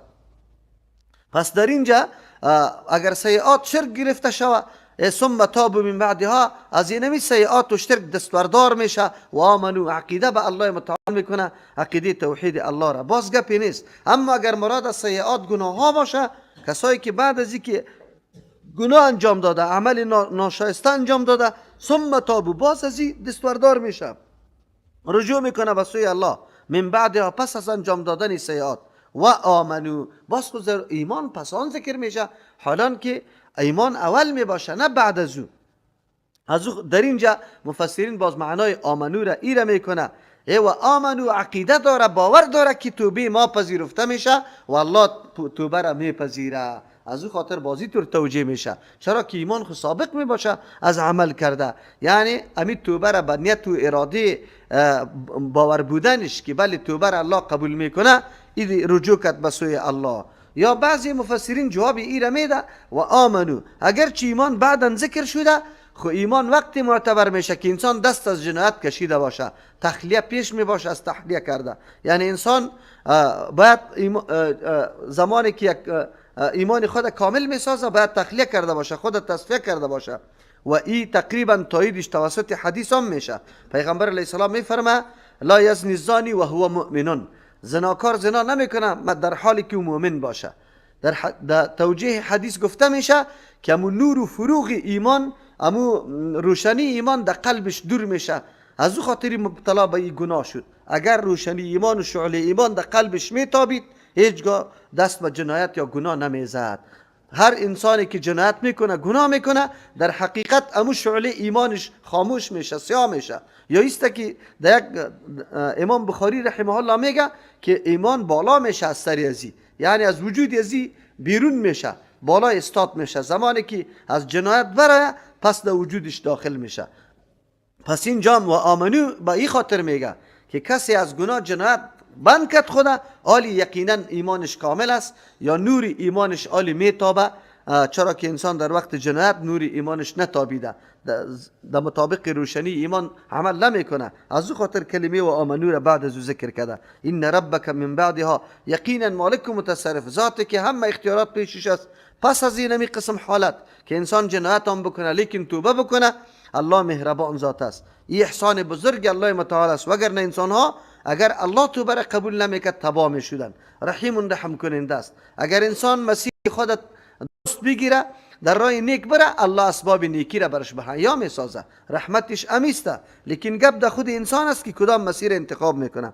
ولما سکت عن موسی الغضب، و هرگاه کی خاموش شد از موسی علیه السلام غضب، اخذ الالواح، موسی علیه السلام خیلی هیجانی بود، غضب فرا گرفته بود. چه از امو خاطر این دلیل بالای غیرت موسی علیه السلام بالای دین الله متعال بود که خیلی زیاد خفه شده بود و از دستی که خیلی غضب کرده بود تخته ها را، بعضی مفسرین میگه که به بسیار چالاکی ماند و بیننده طرفی که انداخت، لیکن بعضی مفسرین میگه که نه انداخته، حتی میده شده تخته ها. این اعتراض میشه بالای پیغمبر که چرا تختی که دو هدایت بوده الله متعال تخته های تورات داده بود و انداخت. بله بس اوقات میطور میشه که غضب، در حالت غضب انسان خود کنترل نمیتونه، خصوصا غضبی که قوم مرتکب شرک شده باشه. برای ما امیطور بکار است که اگر ما اقارب خود، قوم خود در این طور حالت میبینیم، یقینا انسان باید برداشت نکنه، شب بروز تلاش یزیره بکنه که مردم از شرک بکشه.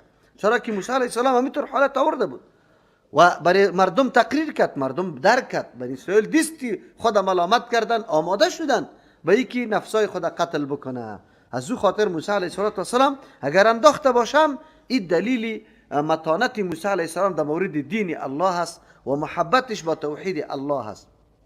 از او خاطر پشتی سرم و اخذ الالواح، تخته ها را گرفت، و فی نسختها، در نوشته های تخته ها، هدن و رحمتون، برنامه جامع هدایت بود و رحمت بود. برای کی؟ للذین هم لربهم یرهبون، برای کسانی که خاص برای از پروردگار خود ترس داره، خوف داره، یعنی و خوفش به خاطر الله متعال است.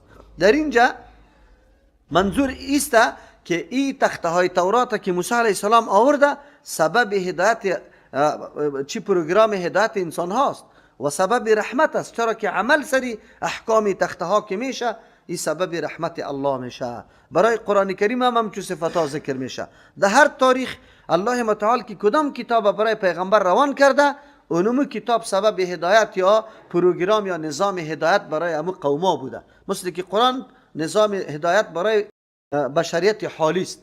اگر بشریت میخواه که واقعا رای واقعیت پیدا بکنیم، بدون قرآن، بدون کتاب الله هدایت نمیشه. الله اینجا میگه که تخته های تورات هم نوشتهش یک پروگرام جامع هدایت بود و رحمت بود، یعنی سبب و ذریعه رحمت بود که مردم سرش عمل میکنه. خب بله، از این استفاده کی میکنه؟ قرآن خب برای کلگی هدایت است، اما کسی از این هدایت برداشت کنه که بشینه به قرآن کریم تسلیم شوه، این واقعا احساس ضرورت خود برای کتاب الله. اگر احساس ضرورت برای کتاب الله نکرده باشه، سالا پشت دکان خود رفته، پشت موتر خود رفته، دفتر و دیوان و زمین و کار و روزگار و کارخانه خود رفته، تجارت خود، و یک روزم به کتاب الله گوش نگرفته، از کجا هدایت برش حاصل شود؟ قرآن کتاب هدایت برای همگی است، اما برای کسی که رابطه پیدا کنه. الله متعال در مورد تورات تمامی میگه للذین هم لربهم یرهبون، برای کسانی است که یا واقعا برای پروردگار خود خوف دارن، یعنی به خاطر الف در قلب. کی کامیاب میشیم؟ راه کامیابی ما در آخرت چیست؟ مجبور هستیم به کتاب الله رجوع بکنیم، چرا که راه های کامیابی را الله بر ما نشان میده که اینی راه کامیابی است. او هر کسی که نعوذ بالله خوف نداره از الله متعال، از آخرت غافل است، او کی به کتاب الله اعتنا میکنه یا اهتمام میکنه؟ و اختار موسی قومه 70 رجلا، برگزید موسی علیه السلام از قوم خود 70 نفر موسی علیه السلام از قوم انتخاب کرد، لمیقاتنا، برای وقت وعده ما، یعنی وقتی که ما قطش سخن میگفتیم در کوه تور. چرا این 70 میره؟ مفسرین مختلف که نمبرش قطمه می بود. ان الحمد لله نحمده و نستعینه، برای یک هدف ذکر میکنه. از او خاطر تالی را تورات داده نشده، قبل زیاره برده. دو سوم گپ که مناسب تر معلوم این میشه، زمانی که تورات موسی علیه السلام مورد حقوق زنا، امی او روز ما یکی شنیدم، یکی از جمله مشهورترین امی زنایی که در پارلمان است میگه این ملاها دنیا را تن کرده.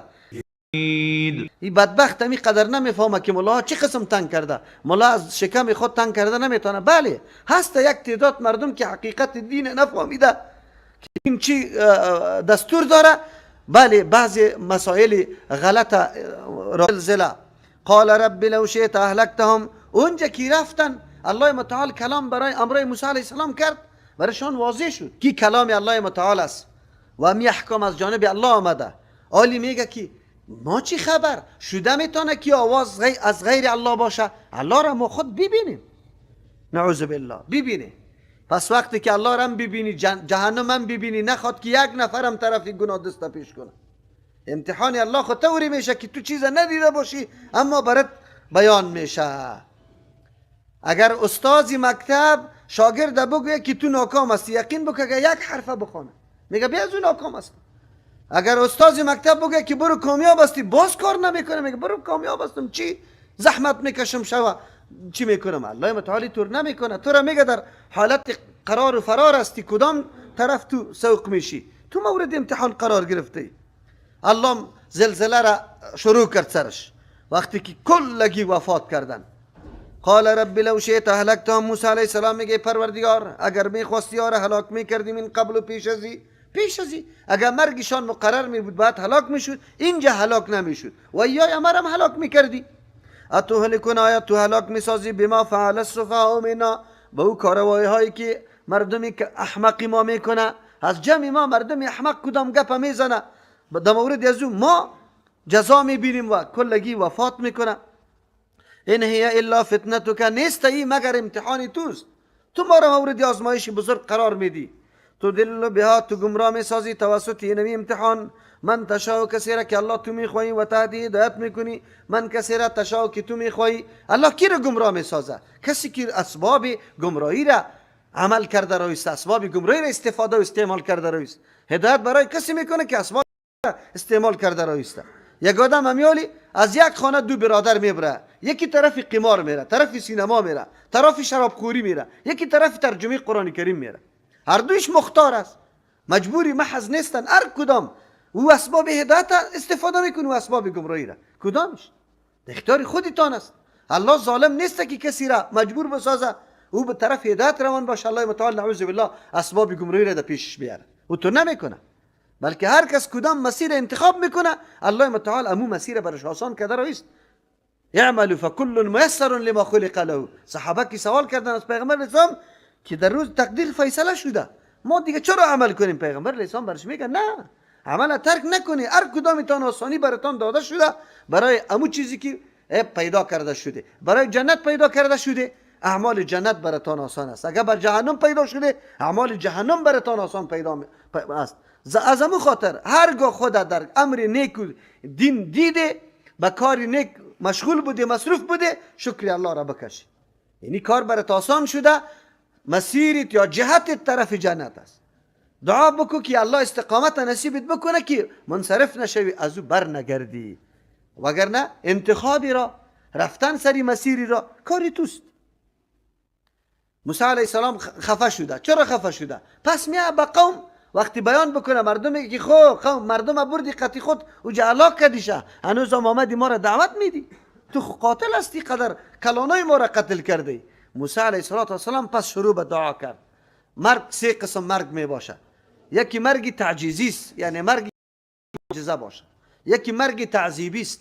در مرگ تعجیزی و تعذیبی پس دوباره زنده شدن در دنیا ممکن است او شده، مثل که اینجاست. این مرگ تعذیبی میگه.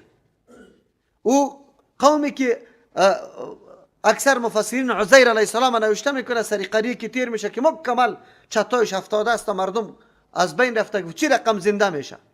اونجا زنده شد، او را مرگ تعجیزی میگه.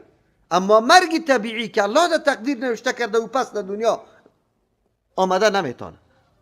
از ابو خاطر نصوصی که دلالت بالای ازی میکنه که باز دوباره زنده نمیشه، و کلش دلیل بالای ازیست که به مرگ طبیعی کسی وفات بکنه. طبیعی بعد نگویم، به مرگ تقدیری الله متعال که الله کدام عمره یا کدام لحظه عمره برش تعیین کرده، از او دیگه لا استأخرون ساعة ولا استقدمون میشه. اما مرگ تعذیبی و مرگ تعجیزی، اینجا مرگ تعذیبی است. الله عذاب داد یاره، یک دفعه کلگی از یاره روحش قبض کرد، بعد از او به دعای موسی علیه السلام پس زنده میشه. اما مرگ تعذیبی شد و هم معجزه برای موسی علیه السلام میشه. از همون خاطر موسی علیه السلام دعا میکنه انت ولینا فاغفر لنا، تو متصرف و تو کارسازی ماستی. دعاهای انبیاء علیهم السلام درس عظیم برای امت هاست که پیغمبران چه قسم دعا میکنه. انت ولینا، کارسازی ما، اموری ما که ساخته میشه برابر میشه به هدف میرسه کلش اختیاراتش پیش توست یا الله متعال.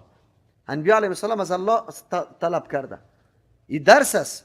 غیر از الله کسی دیگر ولی متصرف شده نمیتونه که کار انسان مشکل انسان حل بکنه، نه زیارت، نه پیغمبر، نه هیچ کسی غیر از الله متعال. دعای انبیاء علیهم السلام است. قرآن ذکر میکنه می دعا را. فاغفر لنا، بر ما مغفرت بکو. انبیاء علیهم السلام در اینطور موقع میگه فاغفر لنا. چرا اینطور میگه؟ انبیاء علیهم السلام در تلاش ازی بودن که هرگاه مصیبت و تکلیفی برش برسه حتما خطای واقع شده.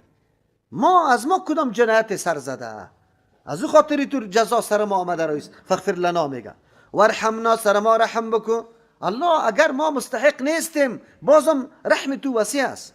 و انت خیر الغافرین، تو بهترین بخشش کننده هستی یا پرده مندازی سر عیبای ما، سر گناههای ما.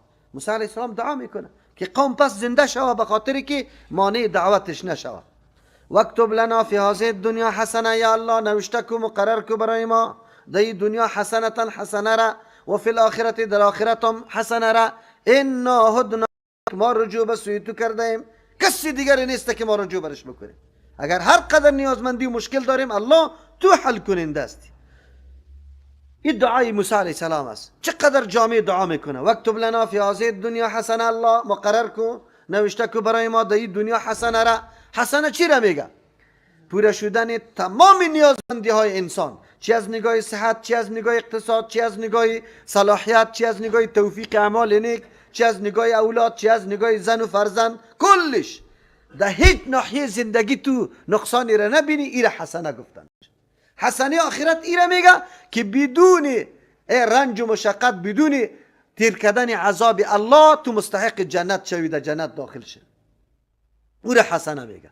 از همون خاطر است که ما در آخر نمازهای خود در قاعده اینی دعا را میخوانیم، به خاطر که جامع دعاست. وگرنه پیغمبر علیه السلام از خودش در حدیث مرفوع نقل نیست که اللهم ربنا آتنا را در قاعده خوانده باشه. بله در اثر ثابت است، ابن مسعود رضی الله عنه او خوانده، اما مرفوعا ثابت نیست. پیغمبر علیه السلام متنوع دعاها میکرد در قاعده، تنها یک دعا نیست. لیکن علما به خاطر که اکثر مردم دعاهای زیاد یاد نداره، جامع ترین دعا این دعاست. از او خاطر در نماز باید خوانده شود، چرا که موقع قبولیت دعا اول در سجده است. بهترین موقعی که دعا زود قبول میشه سجده است. انسان به الله خیلی نزدیک. دوم دعا قبول میشه در قاعده است، داخل نماز است، نه بیرون نماز. بیرون نماز هم دعا آمده انفرادی، بسیار دعاها را پیغمبر علیه السلام خوانده. ابو بکر رضی الله عنه تعلیم نداد اللهم اعني على ذکرک و شکرک و حسن عبادتک؟ تعلیم داد اللهم انی ظلمت نفسی ظلما کثیرا، اللهم ربی لا اله الا انت خلقتنی الی آخره. دعاها را گفته، اما بهترین دعا که در داخل نماز شوه این بهترین دعاست. موسی علیه السلام هم این دعا را کرده که حسنات در دنیا بر ما باشه، در آخرت هم اردویش. بعد از خود میگه که ما رجوع به سوی تو کردیم الله، دیگه کسی نیست که مشکل ما را حل بکنه. قال عذابی اصیب، دعای پیغمبر است، الله قبول میکنه. الله میفرماید عذابی ما میرسه، به میرسانم همی عذاب خدا، من کسی را اشاء که ما بخواهم. الله کی را میخواه؟ اینطور نیست که کسی مسلسل عبادت الله را بکنه، طاعت الله را بکنه و بازم عذاب برش برسانه. نه، قطعا این کار نمیکنه. الله چیست؟ عادل است، ظلم نمیکنه. بله الله میگه من میرسانم این عذاب خدا به کسی که ما بخواهم. الله کسی را میخواه که او راه انحراف را پیش گرفته، گستاخی و بیادبی میکنه، مثل قوم موسی علیه السلام واره، و جای از اینکه تسلیم کنه حکم الله را دستی عمل بکنه. لیکن گفتن که آیا ما خبر نداریم که این احکامی کی باشه؟ الحمدلله امتی رسول الله صلی الله علیه وسلم در این امر بالکل کامیاب شده. و رحمتی وسعت کل شیء، و رحمت ما فرا گرفته تمام چیزا را. هر چیزی که در دنیا مشاهده میکنه آثار رحمت الله متعال است. اگر آفتاب طلوع میکنه، اگر مهتاب میبره، اگر ستاره ها آسمان مزین کرده، اگر تاریکی شب میایه به خاطر راحت شما، اگر آب و هواست، اگر زمین است، همهش آثار رحمت الله متعال است و از این رحمت الله متعال همه مخلوق استفاده میکنه، هیچ چیز حتی کافر استفاده میکنه. اما رحمت خاص خود برای کی میده؟ فساکتبها، زود است که نوشته کنم مقرر کنم این رحمت خاص خدا للذین، برای کسانی که یتقون و تقوا را اختیار میکنه و یؤتون الزکات، میدن زکات، والذین، و کسانی که هم بآیاتنا یؤمنون و به احکام به دلایل توحید ما باور و یقین داره، به وا نوشته میکنم. دو قسم رحمت الله متعال شد، یکی رحمت عمومی است به کل گیسته، یکی رحمت خصوصی. رحمت خصوصی توفیق هدایت است، کسی که عقیدهش درست میشه و توفیق عمل نیک برش حاصل میشه، این رحمت خصوصی است. الله متعال این رحمت برای هر کس نمیده، برای جماعت یا طایفه خاص میده. کدام طایفه؟ سه صفت داشته باشه. اول برای کسانی که یتقون، تقوا را اختیار میکنه. تقوا چی بود؟ پیش براتان گفته بودم، امو ملکه یا او قوتی که در وجود انسان تو را به سوی عبادت الله میکشانه و از معصیت تو را باز میداره. خلاص، ولو هیچ کس نباشه، تو را نمیگذاره که تو مبتلا به جنایت شوی یا گناه بکنی. اینی را تقوا میگه. یا دعام اصطلاح مامورات الله را مکمل پورا کردن و از منهیات مکمل خودداری و اجتناب کردن، این را تقوا میگه. او در یتقون اشاره صیغه فعل مضارع است، یعنی در عمر خود رای تقوا را در پیش گرفته. یقینا الله متعال بریزی خصوصیت رحمت خدا میده. و یؤتون الزکات، زکات دو معنا داره. بعضی مفسرین مراد از زکات و یؤتون میدن زکات پاکی را، تزکیه را، تزکیه در اخلاق، تزکیه در عقیده، تزکیه در عمل، تزکیه در مال، تزکیه در زبان، تزکیه در نفس، تزکیه در تمام اعضای وجودی خود. کسانی که پشت چی هسته؟ صفایی گشته رایسته، زبان خود صاف میسازه، گوش خود صاف میسازه، چیزی غلط نمیشنوه، چشم خود صاف میسازه، دست خود صاف میسازه، عقیده خود صاف میسازه، اخلاق خود صاف میسازه. زکات معنای خاصه نداره که مراد از پیشش دادن مال باشه. اینجا زکات به معنای پاک کردن است، در تمام امور خود پاک میکنه. و یک انسانی که یقینا تمام اعضایش پاک، مالش پاک، اخلاقش پاک، عملش پاک و عقیدهش پاک، دیگه این آدم واقعا مستحق امور رحمتهای خصوصی الله متعال میشه. و بعد از والذین هم بآیاتنا یؤمنون، کسانی که با آیات الله، به احکام الله خود باور داره، یقین داره، او را در سر میرسانه. تو نباشه. اشاره به این میکنه که دین معیار عمل است، میدان عمل است، تنها زبان نه. تنها تو نیست که کسی در زبان استغفر الله بگه، توبه بگه نماز خوب چیز است، اما یک روز نماز نمیخونه. بگه محمد رسول الله را دوست دارم، اما هیچ عملش یاد نداره که پیغمبر علیه السلام چی عمل داشت، نان چطور میخورد یا وضو را چه قسم میکرد. مثل که عالی هستیم ما، دعواگر محبت پیغمبر زیاد هستیم کلی، اما چقدر معلومات از پیغمبر داریم؟ کدام حرکت و عمل پیغمبر به ما واضح است، معلوم است؟ نه، 60 سال نماز هم خواندیم تا حالی را معلومات نداریم که پیغمبر اسلام چه قسم دستار بالا کرده. براتون گفته بود چه قسم نماز خوانده بود. این محض ادعای زبانی است و دین اسلام هیچ وقت ادعای زبانی شده نمیتونه، عمل کار داره. تا که عمل نباشه نمیشه. از او خاطر اینجا الله متعال رحمت خاصی خدا نوشته یا مقرر برای کسانی میکنه که صفات را داشته باشه. الله نصیب ما شما بکنه. و کسایی که در مغاره ها نشسته، کسایی که عبادت الله را به استهزاء و به رقص و رسول النبی، او کسانی که تابعداری میکنه مکمل در نقش قدم پیغمبری میره که او نبی است، خبر احکام الله را داده. الامیه که بالکل ناخوانده و نانویسنده است، نه چیزی را از پیش کسی خوانده و نه نوشته کرده. الذی، امو پیغمبری که یجدونه میابن، امی اهل کتاب یهود و نصارا، مکتوبا نوشته شده عندهم بنزدشان، فی التورات در تورات، و الانجیل در انجیل. اگر امروز یهودی و نصرانی چیغ بزنه که من مطابق تورات و انجیل عمل میکنم، من اهل کتاب یا به دین آسمانی عقیده دارم، قرآن قبول نمیکنه. چرا؟ تا وقتی که تابعداری نبی امی را نکنه. تابعداری نبی امی اگر نشده بود، ولو که او خیلی زیاد متقی باشه، خیلی عبادت ها میکنه، درست نیست. از او خاطر پیغمبر علیه السلام میگه لو کان موسی حیا ما وسعه الا اتباعی. اگر موسی علیه السلام هم زنده می بود، گنجایش نداشت به جز از اینکه پیروی مرا بکنه. پس وقتی که موسی علیه السلام هم اگر زنده باشه بعد در نقش قدم رسول الله صلی الله علیه وسلم بره.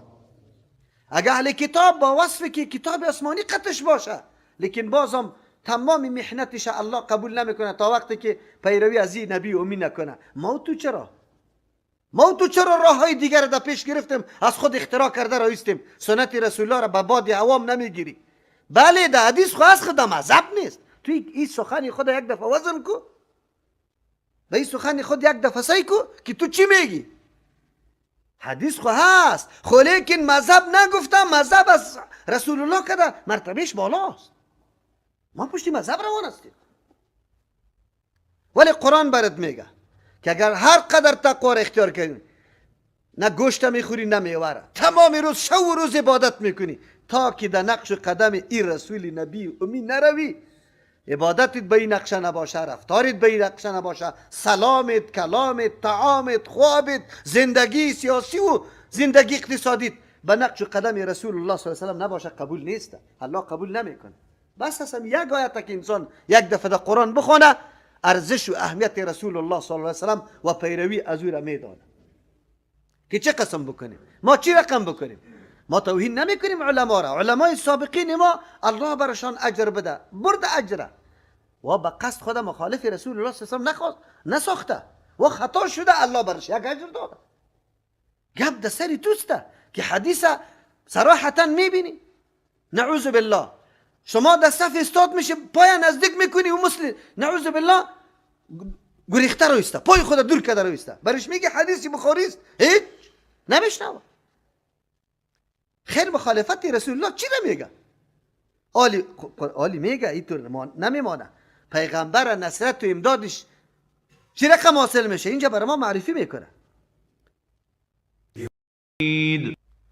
خب یأمرهم بالمعروف که امر میکنه یارا به کار نیک و ننها منع میکنه یارا عن المنکر از کار زشت و بد و یحل لهم الطیبات حلال میسازه برای از یا چیزای پاکیزه را و یحرم علیهم بیان حرمت میکنه بالای از یا الخبائث از چیزایی که نفرت میشه، طبیعت از اون نفرت داره، نجس است، خبیث است. و یدع عنهم اسرهم میگذاره از یا دور میکنه از یا اسرهم امو بارای ثقیله بارای گرنگ از یاره و الاغلال زولانه هایی که در پایشان افتاده بود التی امو زولانه کانت علیهم که بود بالایشان یاره کلش آزاد میسازه. او طور پیغمبره تا کتابی داری طور پیغمبره نکنه.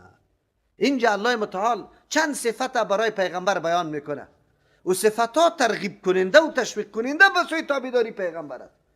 اول او کسایی که الذین یتبعون که وا تابعداری میکنه، یتبعون میگه نمیگه یقلدون، تقلید میکنه، دنبال رو کور روان است، تابعداری میکنه. پیغمبر چرا قبول داره؟ به خاطر که تاییدش توسط معجزه شده. دلیل از جانب کی آمده؟ الله متعال آمده. از او خاطر زمانی که نبوت پیغمبر ثابت شد توسط دلیل آل تو پشتش روان است. وگرنه رسول الله صلی الله علیه و 40 سال عمر خود تیر کرده، نه سخنش حدیث گفته میشد و نه کسی پیروی میکرد و نه مخالفی از او مستحق جهنم میشد تا وقتی که دلیل و سند از جانب الله متعال بالای نبوتش نآمد. بالای نبوت آمد بس. پس اتباع تابعداری دلیل میگه شخص معتبر نیست.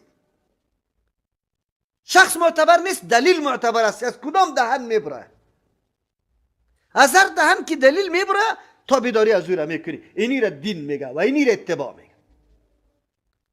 شخص معتبر نیست.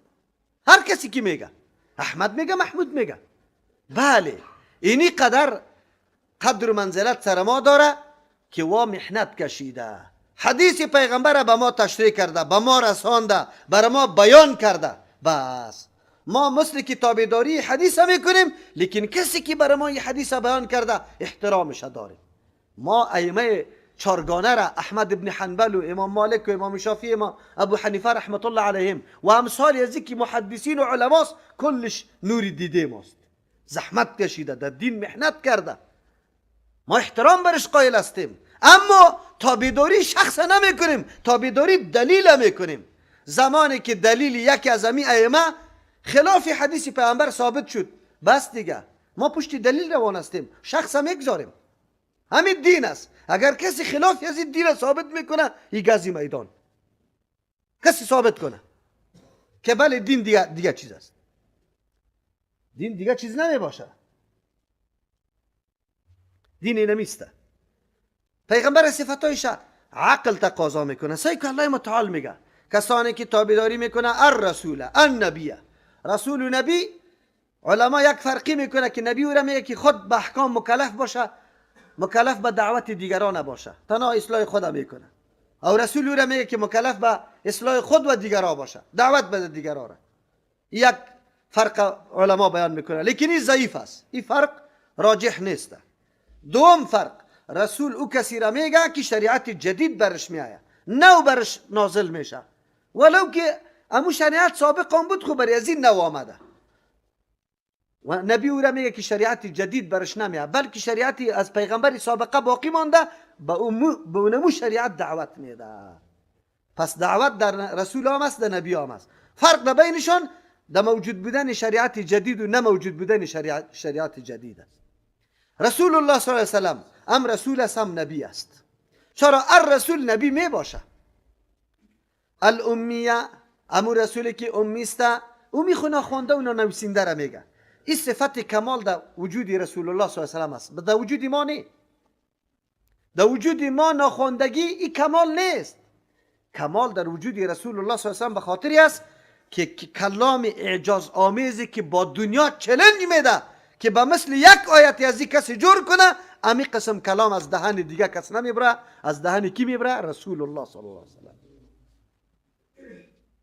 اگر رسول الله صلی الله علیه و سلم شاگردی میکرد، با فلاسفه و با استادا می نشست، پس این بیانا را میکرد، مردم میگفت که از استاد خود یاد گرفته دیگه. اما رسول الله قطعا شاگردی کسی را نکرد.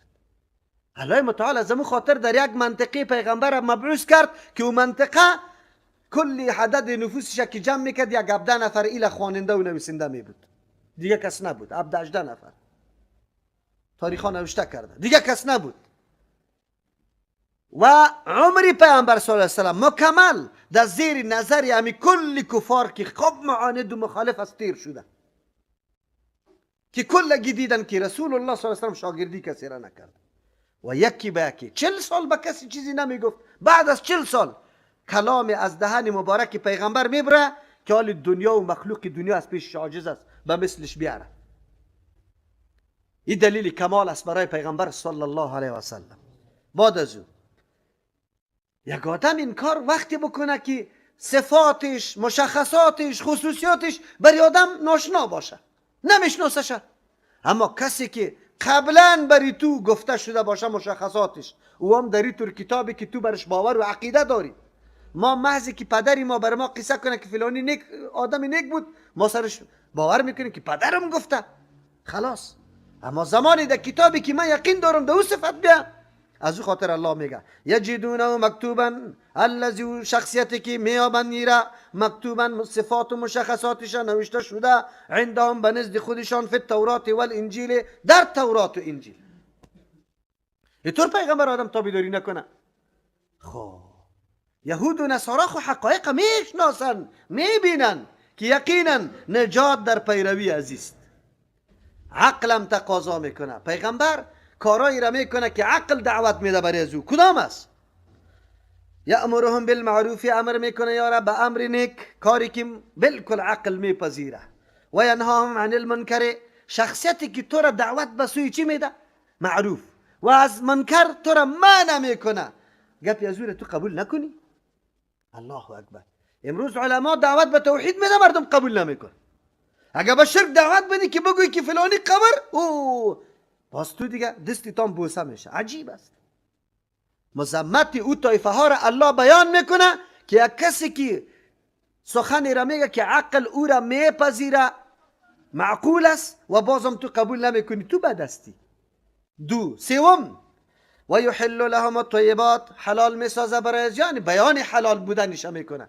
پیغمبر حلال کننده نیست. حلال کننده و حرام کننده کیست؟ الله است. پیغمبر بیان حلال و حرام میکنه. کسی از خود تحلیل و تحریم نمیتونه. بیان میکنه چیزای حلال برای از الطیبات، پیغمبر چطور تابعداری شخصیت نکنیم که سخنی را میزنه که مکمل موافق طبیعت انسانی است. طبیعت سالم تقاضای از این داره که چیزای پاکیزه بر انسان حلال باشه.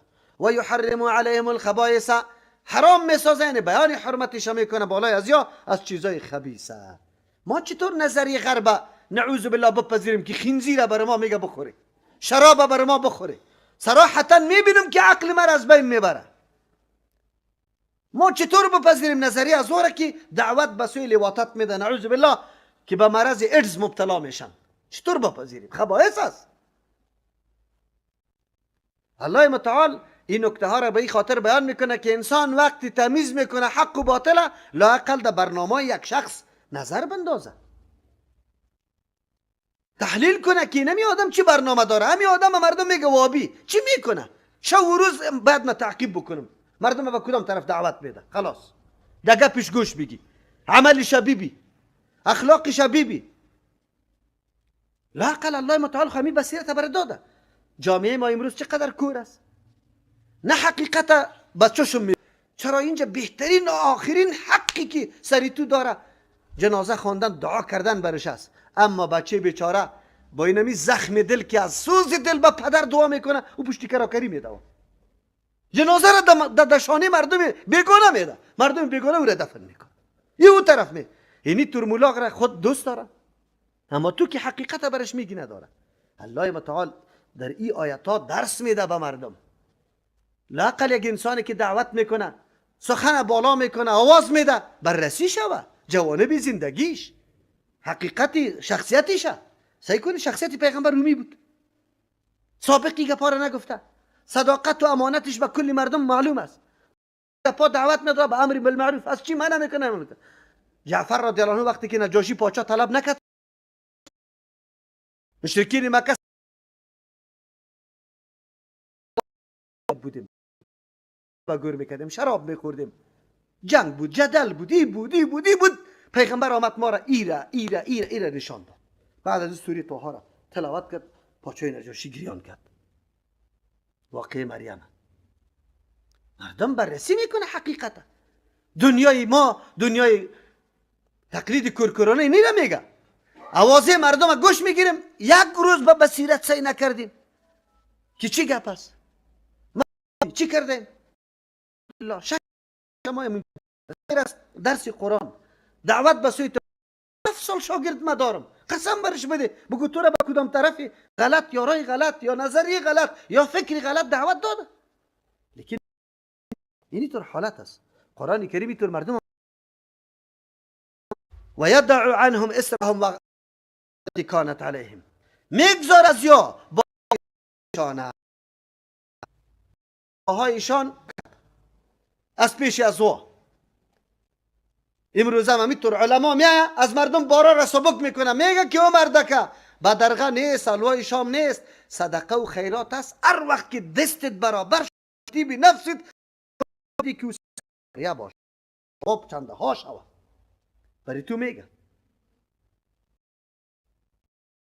زمستان نه جراب که تلی نداشته باشه، که چرم نباشه، که 3 روزه را منزل نکنه، که آب کش نکنه، که سراخی نداشته باشه. در کدام حدیثی پیغمبری شرط آمده؟ پیغمبر خوب است مسح علی الجوربین کده، خلاص جوربین همی جورب بود. یا کدام سن کشیدنش تر سخت میشه، میگه برو باز خفتن میخوانه. در کابل خوبی از او جای وضوی سیم وجود پیدا نمیشه، خلاص نماز نمیخوانن میمونن. در دین آسانی است، دین آسان است. ما چی کردیم؟ پیغمبر آمده دین آسان کرده، لیکن ما گرفتیم سخت کردیم. او طرف موتر روان است، الا قطاری خارجی آمد، الا زود شو. او سنت های پیشین خوانده رئیس در رای سروبی، در رای جلال آباد. تو مرد که سنت خوانده نمیشه، طریقه پیغمبری نیست. او 4 رکعت سنتی خدا میخونه، نماز قصر هم نمیکنه. این دین است، تابعداری پیغمبر نیست، این مخالفت پیغمبر است.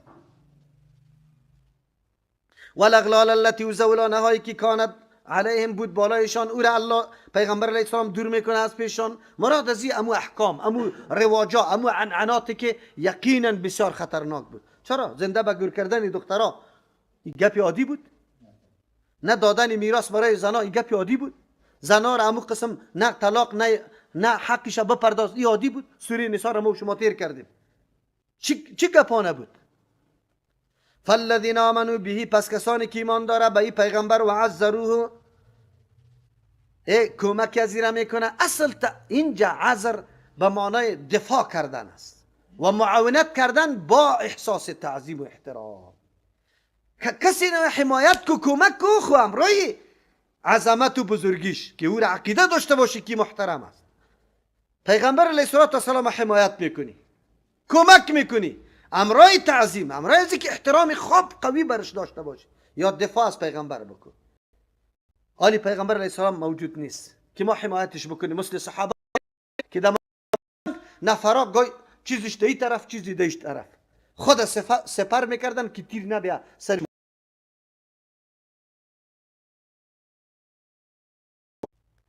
حمایت سنت رسول الله صلی الله علیه و سلم. لیکن سنت که حمایت میکنید خب تعظیم هم برش داشت، ایرا محترم بدان. سنت رسول الله مسواک عادی ندان، دان میزن زمانی که در مجلس حتی استاد که سنت پیغمبر زنده شوه و ایرا محترم هم بشمار. تو نگو که کاری خوب نیست خو من موتور میکنم. سنت رسول الله را هم تعظیم کو و هم از پیشش دفاع بکن.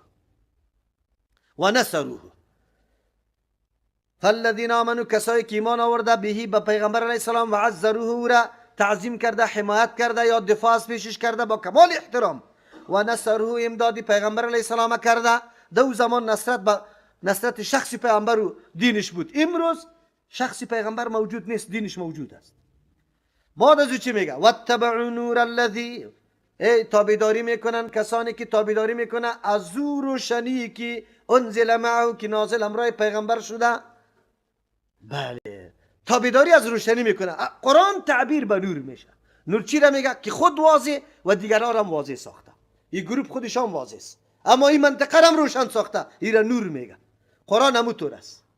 صداقت قرآن، حاکمیت قرآن، محکم بودن قرآن، معجز بودن قرآن کریم، کلش فصاحت و بلاغت قرآن کریم نمایان است. هیچ کس سری قرآن عیب زده نمیتونه، اما برای دیگران روشنی داده.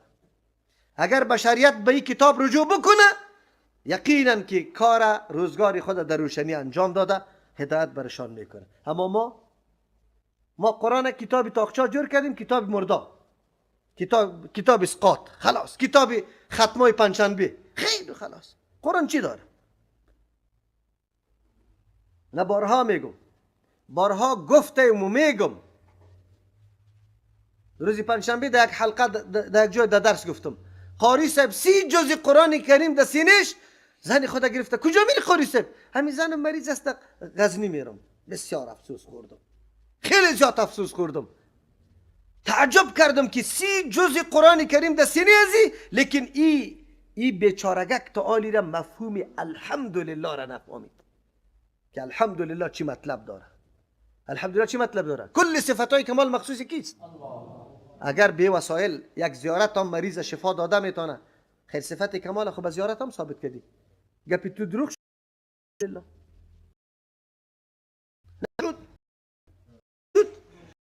بسیار افسوس خوردم که افسوس است. قاریای ما همونطور است. خفه نشوی کسی که قاریسته، که قاری شوی میگی آسمان بالا شده، ترجمه قرآن نمیشینه. لیکن این را بدانی که تلاوت قرآن کریم ذریعه است برای فهم. روز در منطق تیر کد و فرعون زمان میگرده، باز در حدیث زانو نمیزنه که حدیث چی میگه برای ما؟ واتبعوا نور الذی، تابعداری میکنه از روشنی، از او کتابی که انزل معه، نازل کرده شده امرای پیغمبر. اولئک هم المفلحون، اعلان قرآن است. اولئک همیشه اسم اشاره اینمی مردم ها که موصوف به این صفت است. اولئک را که ترجمه میکنه چطور میگه؟ اینی مردم ها نمیگه، امی مردم هایی که نمی صفت ها را دارنده است. هم المفلحون، اینم یاد مقصد رسیده است. در مقصد امی مردم رسیده، نه کسی دیگره. امی صفت ها را که تیر کردیم داریم، ترازو شد برای خودی ما.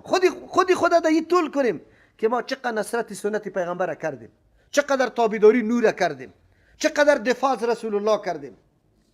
چقدر رای تقوا را در پیش گرفتیم. کدامشه؟ پیش خودی ماست. برای ما واضح میشه. صفتای دیگه پیغمبر هم پشتی سر ذکر میشه. پیغمبر شخصیت عادی نیست، شخصیت جهانی است.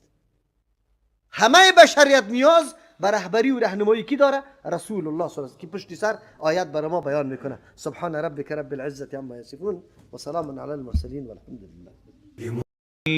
نستعينه ونستغفره ونعوذ بالله من شرور أنفسنا ومن سيئات أعمالنا. من يهده الله فلا مضل له ومن يضلل فلا هادي له وأشهد أن لا إله إلا الله وحده لا شريك له وأشهد أن محمدا عبده ورسوله.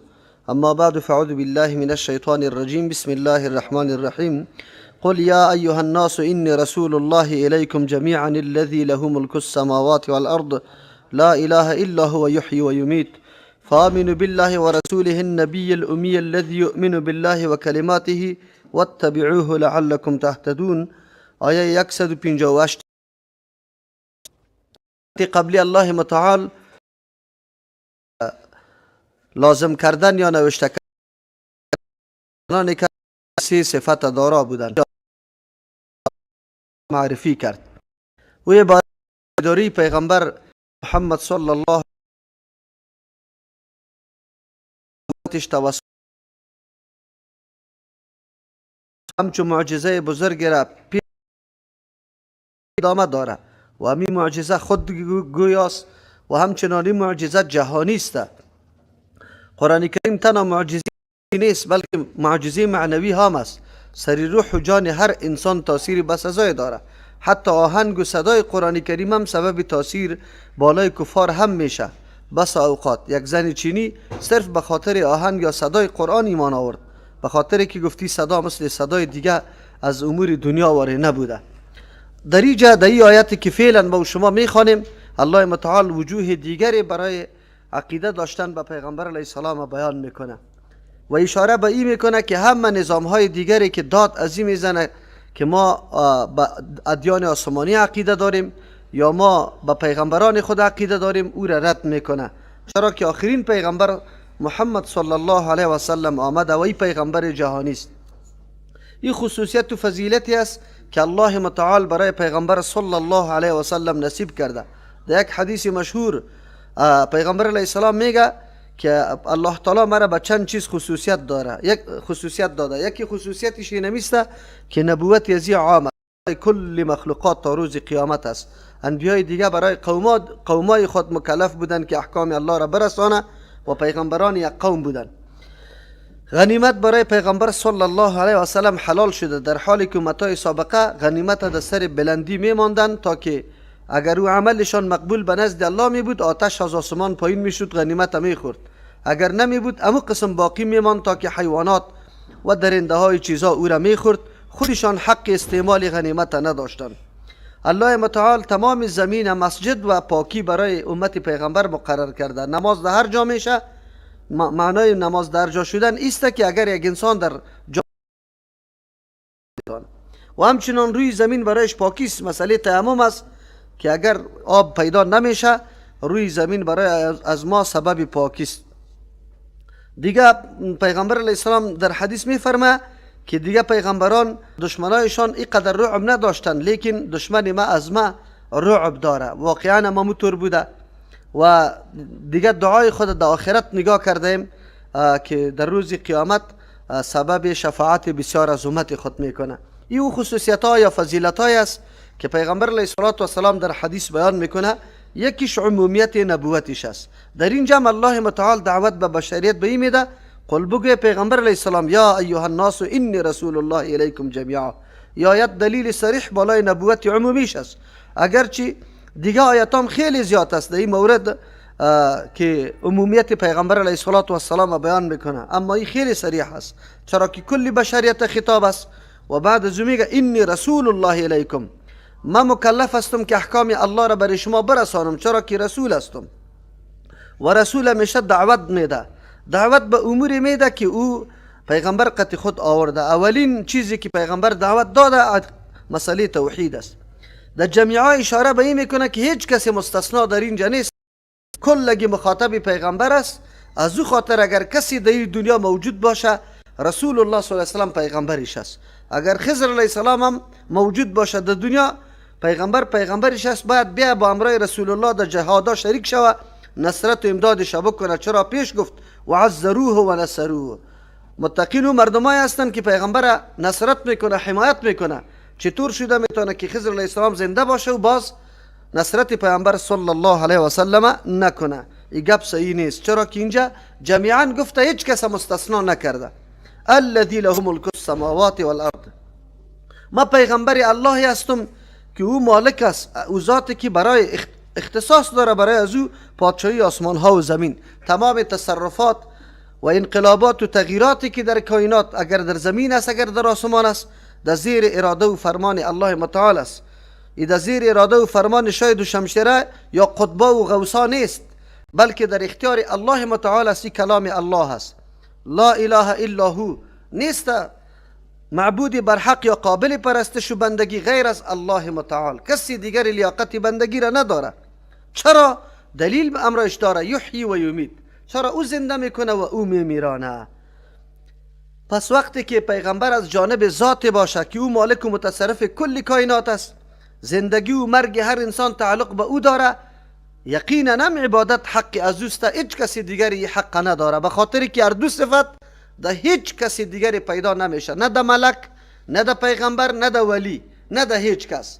نه هیچ کسی دیگه اختیارداری آسمان و زمین است و نه مرگ و زندگی ده اختیار از واست. صفتای خصوصی الله متعال است. دلیل بالای عزیز است که عبادت حق الله متعال است. پس وقتی پیغمبر این طور ذات روان کرده، الله تاییدش هم میکنه و دعوت پیغمبر حق بوده. چرا که الله متعال خود بری پیغمبر فرموده. آلی از او خاطر الله دعوت میده، فآمنوا بالله، ایمان بیاری به الله متعال. ایمان به الله متعال به وحدانیت الله است که عبادت هم حق الله بدانی، در افعالش کسی را شریک ندانی، در صفاتش کسی را شریک ندانی.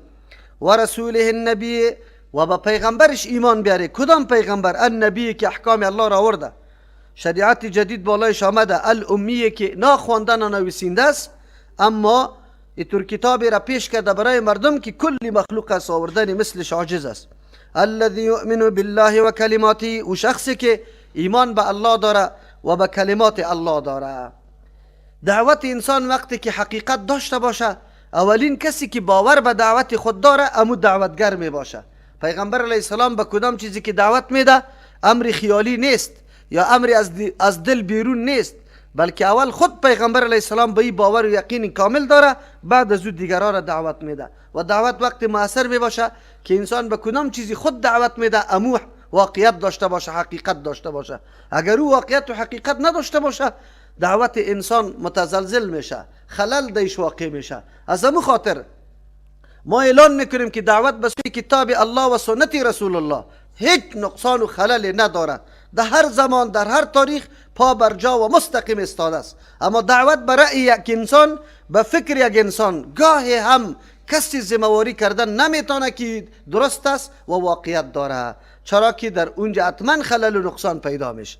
امروز ما دعوت ما نمیگه پس که بیای به سوی اونمو چیزی بریم که قطعا خطا در او رخ نمیده، از او شخصیت پیروی بکنیم که معصوم است، هیچ نوع خلل و نقصان در سخن و در عملش دیدن نمیشه، دنبال از او برویم. اگر دنبال اشخاص میروی، اشخاص حتی صحابه کرام خطا شده. امروز در بحث تیمم عمر رضی الله عنه و ابن مسعود رضی الله عنه را میبینه که و حتی از او امری که خیلی آشکارا و ظاهر است او را انکار میکنه و نمیپذیره، نظر به از اینکه علمشان به او نرسیده. پس او طور مردما ام نسیان سرش میه و ام خطا سرش میه. از او خاطر الله متعال در کتاب خود تمرکز و تاکید بالای این موضوع کرده که تابعداری یک پیغمبر بکنی. تابعداری از پیغمبر میشه، از کسی دیگر نمیشه، از اشخاص نمیشه. واتبعوه، تابعداریش بکنی. بعد از او باز میگه واتبعوه، اول خو ایمان داشته باشی، بعد از او پیروی کو دیگه. اتباع نمیره میگه که مکمل در زندگیت یک گوشه خلاف طریقه و روش رسول الله صلی الله علیه و سلم دیده نشو. اگر چی حالت خوشحالی است و چی حالت غم، حالت صحت است و حالت مرض، حالت غنا است و حالت فقر. اگر در دیهات هستی، اگر در شهرها، هر گوشه دنیا که زندگی میکنی باید دنبال روش رسول الله صلی الله علیه وسلم باش. در غیر از او کامیابی نیست. چرا؟ لعلهم تهتدون، به خاطری که شما هدایت پیدا کنی. هدایت در تابعداری پیغمبر است، نه در تابعداری اشخاص دیگه. اشخاص دیگه آدم هدایت پیدا کرده نمیتونه که هر تمام الف و بایش تایایش کلی گپای یک شخص تو بپذیری. چرا؟ و حتما معصوم نیستن، خطا شده. کدام شخصیت از کسی زما بزنه که فلان شخص خطا نشده؟ از او که در عالم جهد ابوبکر رضی الله عنه شخصیت ممتاز در امت است، بعد از رسول الله صلی الله علیه و سلم افضل ترین امت است، اما خطا شده. از امو خاطر است که تابعداری تنها و تنها از پیغمبر صلی الله علیه و سلم میشه. لعلکم به خاطر میگه که اصلا در پیروی پیغمبر خو هدایت نهفته است، لازم است، اما مردم بعضی تابعداری میکنه و بعضی نمیکنه. امروز ببینی وقتی که دعوت به سوی رسول الله میدی، مردم سر از پیشت خفه است، مردم از پیشت بیزار است، تو را از قریه میکشه، لقب سرت میمونه. اگر دعوت رفتی در سر منبر، به امام مالک رحمه الله اینقدر تصرفات پیدا کردی، زمین و آسمان در تصرف از او قرار دادی، مردم میگه مولای مذهبی است، دستی تبوسه میکنه.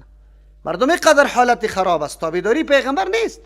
مردم پیغمبر حیثیت و مقامش نمیشناسه. تو که وقتی برش میگی که اینی گپ بینی قسم است، اگر برش میگی شما تجربه کنید، در صف یا اول مو حدیث بخون، پیش از اینکه مردم استاد شوه حدیث بخاری را بکش بخون برای مردم. باز بعد از او بگو که پایت نزدیک کنه بچسبانه، یقین بک اگر خوب بچسبانه. اگر همینجا بگوی که امام ابو حنیفه رحمه الله گفته که پای بچسبانه، باز سعی میکنی که چی رقم میچسبانه.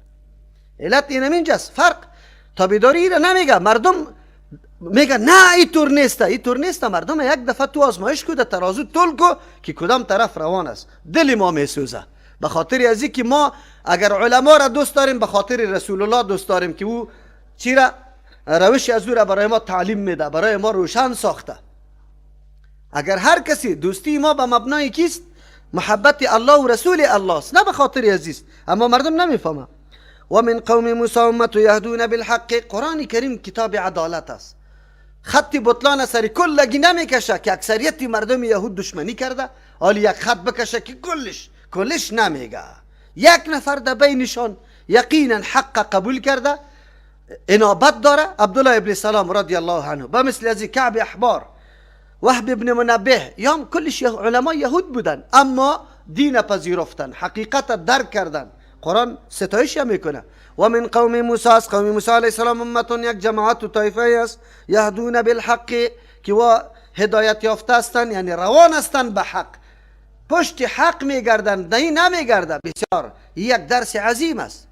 تا دین روز موسی علیه السلام پیغمبرش است، سالا دو دعوت داده، امو دین ترویج داده، امو دین حمایت کرده، و امروز وحی جدید میآید میگه که آل تورات قابل عمل باقی نمیمانه. پیروی از موسی علیه السلام آلی به نام درست نیست تا که پیروی از رسول الله نشوه. بس دیگه هیچ وقت مرتبه ائمه مجتهدین ما از موسی علیه السلام کرده مرتبه بالا نداره. هیچ وقت کتاب فقه یک ائمه مجتهد ما از تورات کرده بالا مرتبه نداره. اما زمانی که دین میآید، پیغمبر میآید، قرآن میآید، همه گپا حل است. مردمی که نابت داره حق پرست است و پشتی حق میگرده، نمیگه که نه ما پشتی موسی علیه السلام تالی روان بودیم، آلی پشتی پیغمبر نمیریم. چرا ما دین خدا باطل اعلان کنیم؟ چی؟ اینطور نمیگه. قرآن ستایش را میکنه. یک جماعتی است که هدایت یافته هستند بالحق، به حق، یعنی دنبال حق میگرده و فیصلش به چیست؟ و به یعدلون، تورات پیش نمیکنه در مسئله، و به بینمی حق یعدلون، فیصله میکنه هر چیزی که ثابت و واقعیت داره. یکی فیصله سریزی بکنیم، طرف فقه مرا نکشون، طرف قرآن حدیث مرا بکشون که قرآن حدیث چی فیصله کرده. وای نمی قسم مردم است. صفات ممتازی اونمو علمای یهود است که قرآن بیان میکنه. و قطعناهم، بله گروه طایفه شدن برای تنظیم امور زندگی است، نه برای جدا شدن. دل شدن، تقسیمات شدن برای تنظیم امور زندگی است. این کدام ناحیه است، این کدام ناحیه، این کدام کوچه، این کدام ساحه. قرآن خود میگه که ما پیدا کردیم چی را؟ انسانه، در بینشان مذکر و مؤنث گردانیدیم، به خاطر ازی که چی شون در بین خود تعارف پیدا بکنه. برای جدایی نیست، جدایی باید نبیه، اما امروز تفرق برای جدایی است. یکی پشت دیگر نماز نمیخواد، یکی دیگر لعنت میگه، یکی دیگر بد میگه، یکی دیگر جهنمی میگه. این گپ است. اختلاف مذاهب سبب ازی نبود، اختلاف مذاهب سبب تنوع اجتهادات ائمه بودن که واقعا زحمت کشی کرده بودن، اما عالی مبدل به چی شده؟ فرقه واریت شده. تو نماز اینجا جماعت استاست، نفر اونجا برای خود علیحده نماز میخونه، قید تو در جماعت شریک نمیشه. از این که ظلم صریح کدام است؟ کافر خو نیست. و قطعناهم 12 اسباطا، ما جدا جدا کردیم امی بنی اسرائیل 12 اسباطا 12 طایفه. چرا که اولاد چیسته از پدر 12 اولاد بود. امما جماعت شدن. ایره برای از یکی دیگه خود رد نکنن، برای تنظیم امور زندگی. مثل که وزارت بخشای خود جدا میکنه، مکتب صنفای خود جدا میکنه، اینمی قسم برای از اینکه امور زندگی منظم شود. از همون خاطر است که در امور زندگی تنظیم بکار است. اگر ما ساعتها را تقسیم نکنیم، تیم تعیین کردیم که در اینمی تیم فلانی درس شروع میشه، اون هر کس دمو تیم میایه. اینمی قسم در امور زندگی تنظیم ضروری است. و اوحینا الی موسی، ما وحی کردیم به موسی علیه السلام از استسقاه، در آن وقتی که طلب باران کردن امی قومش از موسی علیه السلام، قوم موسی علیه السلام طلب باران کرد. ان اضرب بعصاک الحجر، ما وحی کردم به موسی علیه السلام که بزن بعصایت الحجر سنگ، فانبجست، کم کم برآمد آب منه از امی سنگ. در دیگه جای فانفجرت، او زیاد آب میگه، در اول کم کم بود پس آن زیاد شده. 12 عینا، 12 چشمه برآمد. قد علم كل اناس مشربهم، معلوم کرده بود تمام مردم راه آبنوشی خود، گذری آبنوشی خود. و ظللنا علیهم الغمام، ما سایبان جور کرده بودیم بالای امی بنی اسرائیل الغمام، ابر سفیده، به خاطر که از حرارت آفتاب بکاه. و انزلنا علیهم المن، روان کرده بودیم بالایشان من. و السلوا، سلواره یک نوع ماده سفید مثل چی واره؟ عسل واره که در سر گیاه ها می آمد، ما و شما شکرک برش میگیم امی رقم. و السلوا دیگه پرنده هایی که به دست گرفته میشد، گوشتی لذیذ داشت. کلوا من طیبات ما رزقناکم، ما گفتیم بخوری از اون پاکیزه اون چیزی که ما براتان روزی میدیم. و ما ظلمونا، و کم نکردن از نعمتهای ما، ولکن کانوا انفسهم یظلمون، لیکن بودن سری نفسای خود ظلم میکردن. نعمتها را الله بیان میکنه که این قوم با وصفی که الله قدر نعمتها کرده اما فراموش میکنه. همراهی از یا با امرای پیغمبری ورزیده اولوالعزم موسی علیه السلام، دلیل بالا ازی بود که یا با مجردی که حق می آمدن بعد میپذیرفتن، رای عناد قطعا در پیش نمی گرفتن. چرا؟ همراهی با این پیغمبر انسان طور جور میکنه که بالکل واقعا تسلیم الله متعال باشه. اما این بدبختا از او هم مجالست موسی علیه السلام هم درس نگرفتن، از اون نشانه های قدرت صریح الله متعال هم درس نگرفتن. نه، پیش زنده میایه طلب دعا میکنه. پیش موسی علیه السلام آمده گفته که ما آب نداریم هلاک میشیم، دعا کو به الله، ادعو لنا ربک. در سوره بقره تیر نشده بود که طلب کو برای ما از الله. افسوس است که بنی اسرائیل هم امی قدر گپ یاد داره، اما امروز ملای مسجد ما برابری بنی اسرائیل هم نیسته. تواصل به ذوات فاضله عمر خود دمی تیر میکنه که هسته یا نیسته، هسته یا نیسته. بود مقطع مناظره گفت در تواصل، ما گفت قطع مناظره. تو برو هر روز، صبحم برو، شامم برو، پیشینام برو، دیگرم برو، شوام برو، دقیقم. ما کاری خود کرده رایستم. کلی گپ نمیبینه که بچه که مشرک است، قبر پرست است، استمداد طلب میکنه. در کسی از این نیست میگه تواصل باشه یا نباشه، تواصل جایز است یا نیست، پشتی گپا میگرده. اما نمیبینه اینجا که موسی علیه السلام قومش میایه طلب دعا و باران میکنه. بله، الله متعال به خاطر از اینکه اثبات قدرت الله شوه و معجزه بالای نبوت موسی علیه السلام شوه، عصای موسی علیه السلام از جمله معجزاتش است. هر امر توسط ازی تکمیل میشه، اما الله امر میکنه. از خاطر میگه و اوحینا الی موسی ان اضرب بعصاک الحجر، میگه به سنگ موسی علیه السلام الله امر میکنه، در اختیار خودی موسی علیه السلام نیست. اگر در اختیارش بود الله بدون وحی بعد خودش اثار در زمین طور میکاوید که آب میبرامد، لیکن نه، الله که سخت میزنه که 12 چشمه میبراه. اینی را تنظیم امور میگه. 12 چشمه است، هر کس برای خود علایده امو چیزیایش چی میشه، وقت ضایع نشوه. مردم تنظیم زندگی علیه السلام سالا مردم تیر کرده اما آب از پیششان نمیبراه.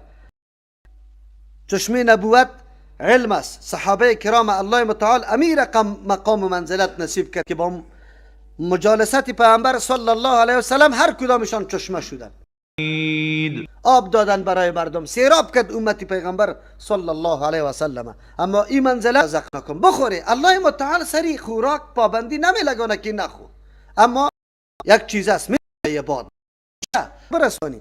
بنی اسرائیل اعتمادشان سری الله متعال کم شد، هر روز برشان در سری گیاه ها همی شکرک واره میریخت و همینطور پرنده های خیلی چاق و فربه و که به دستم گرفته میشد و لذیذ گوشتی لذیذ داشت